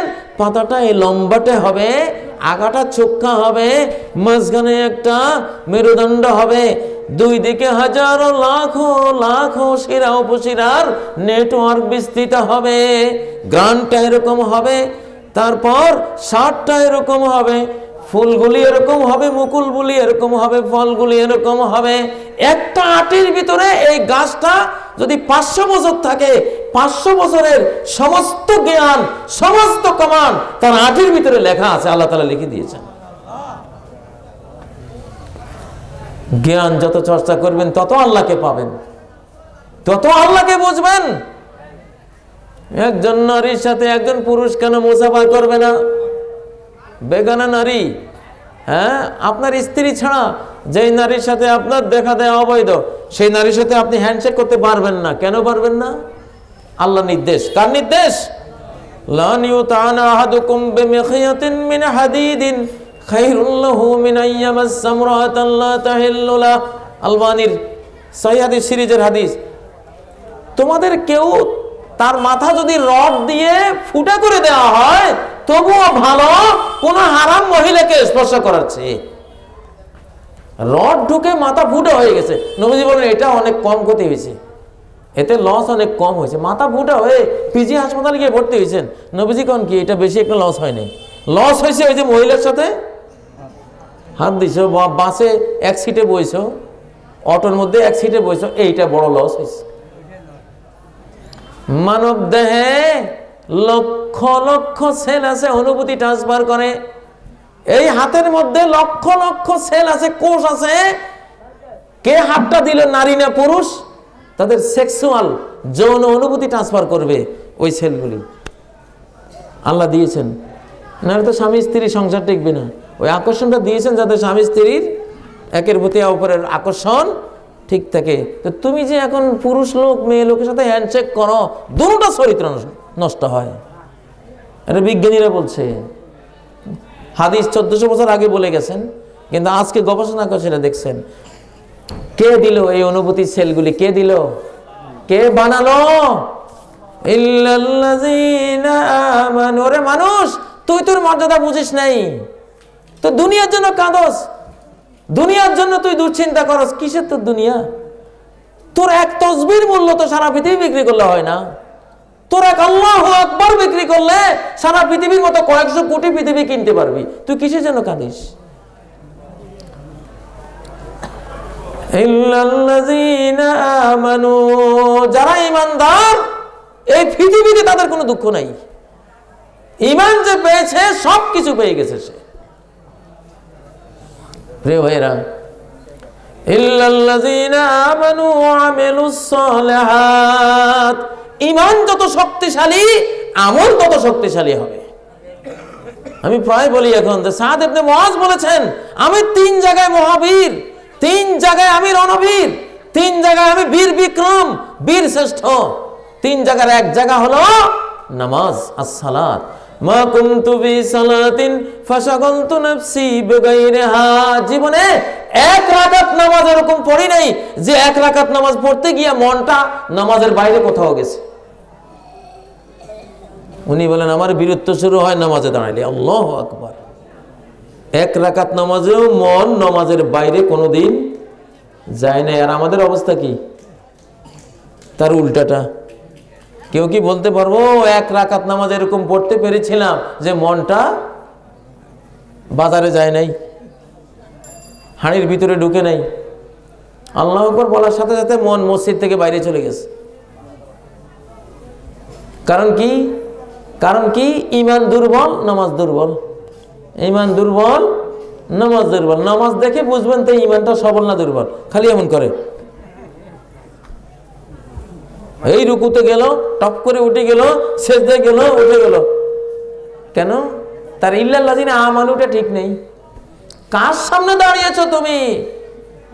নবীজি মেরাজের রাত্রে জিবরাইল আমিন, যিনি পাখা বিস্তার করলে আকাশের এক দিগন্ত আর দেখা যায় না, এত বিশাল আল্লাহর সৃষ্টি। আল্লাহু আকবার।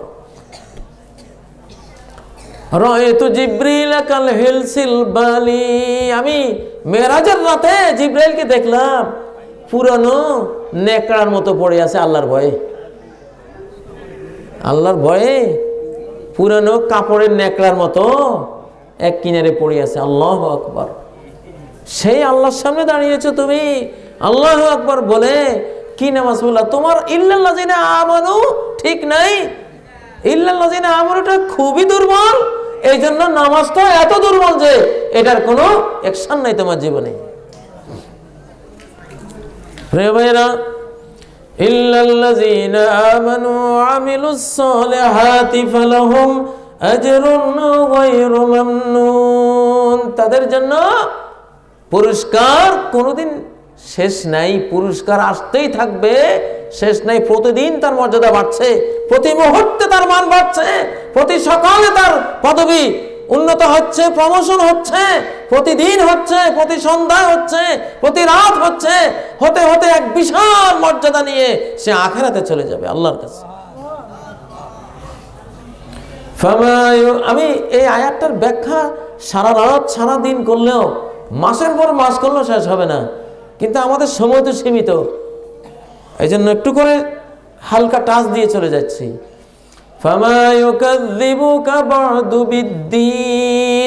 যে আল্লাহ তোমাকে প্রথম সৃষ্টি করলো, সে আল্লাহ তোমাকে কবরে জিন্দেগির পরে আখিরাতের জন্য আবার সৃষ্টি করতে পারবে না। কিসে তোমাকে আহ্বান করলো পুনরুজ্জীবনকে অস্বীকার করার দিকে? কেন তুমি আখিরাত বিশ্বাস করো না? সব কবরস্থানে মানুষের বীজ পড়ে থাকে, ওই বীজ থেকে আবার মানুষ কিয়ামতের দিন তৈরি হবে। সে বীজটা থাকে মানুষের মেরুদণ্ডের নিচে, ছোট্ট একটা হাড্ডির কণা, এর নাম হলো আরবিতে আজবুজ জানাব। সহিহ বুখারীর হাসর অধ্যায়ে এই হাদিসটি এসেছে, লাইসা মিনাল ইনসানি আজমান ইল্লা ইয়াবলা, মানুষের এমন কোনো হাড্ডি নাই যেটা পচে যাবে না, ইল্লা আজমান ওয়াহিদান, তবে একটা হাড্ডি হু আজবুজ জানাব, যার নাম হলো আজবুজ জানাব, এইটা পচে না। এটা অ্যাটম বোম মারলেও পড়া যায় না, পরমাণু বোমা মারলেও পড়া যাবে না, 100 কোটি বছর যদি গ্যাসের আগুনে পড়ান তবুও কিচ্ছু হবে না। মিনহু ইউরাক্কাবুল খালকু ইয়াউমাল কিয়ামা, ওই বীজ থেকে ওই মেমোরি কার্ড, এটা মেমোরি কার্ড, মোবাইলের ছোট্ট একটা মেমোরি কার্ডে 4000 8000 গান রেকর্ড থাকে, কয়েক হাজার বক্তৃতা রেকর্ড থাকে, ঠিক না? একটা মেমোরি কার্ডে হাজার হাজার তথ্য থাকে।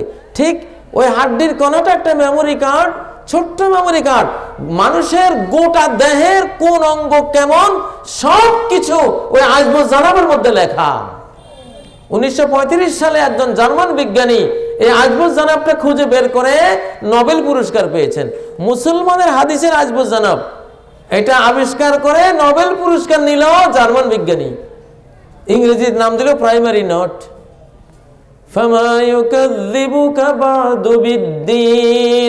পুনরুত্থানকে, পুনরুজ্জীবনকে, আখিরাতের যে তোমাকে শান্তি অথবা শাস্তির মুখোমুখি হতে হবে, সেটাকে কিসে তোমাকে অস্বীকার করাচ্ছে? কেন স্বীকার করো না? কেন ভুলে থাকছো তুমি? ভুলের কোনো কায়দা নাই। হিন্দুরা লাশ পোড়ায়, লাশ পোড়াবার পরে ছোট্ট একটা হাড্ডি গোলাকার, এটা পড়ে না। তো যারা পড়ে তারা বলে, ঠাকুরদা এটা কি করব? কয় এটা অমনে ছাইয়ে রাখি দাও, এটার কিছু হয় না। ওইটার ভিতরে আজবুজ জানাবটা, প্রাইমারি নোটটা লুকিয়ে আছে, মেমোরি কার্ডটা লুকিয়ে আছে। আল্লাহ তাআলা বীজটা রেখে দিয়েছেন, পালাবেন কোথায়? বীজ তো গোরস্থানে পৌঁছে না, ওই বীজ থেকে আবার তৈরি করবেন আল্লাহ তাআলা। বীজ ছাড়াও পারেন, ক্ষমতা আছে, কিন্তু আমাদের একিন বিশ্বাসের জন্য বীজটা রেখে দিয়েছেন।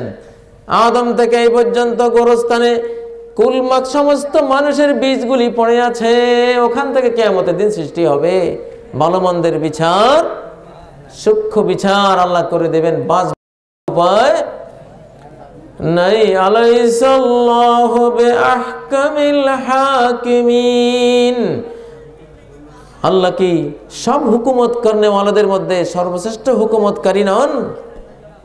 সবচেয়ে বড় হুকুমদাতা তিনি নন? দুনিয়াতে সূর্য হুকুমত চালায় জমিনের উপরে, জমিনকে সে টেনে টেনে প্রতি সেকেন্ডে 30 কিলোমিটার গতিতে নিয়ে যাচ্ছে। পৃথিবীর উপর হুকুমত চালায় সূর্যে, আর আবার পৃথিবী হুকুমত চালায় চাঁদের উপরে, চাঁদকে সে টানি রাখে। পৃথিবীর আকর্ষণের চাঁদটা আমাদের চারপাশে ঘুরে, আবার চাঁদ হুকুমত চালায় সাগরের পানির উপরে। জোয়ার ভাটা হয় কিসের টানে? চাঁদের টানে।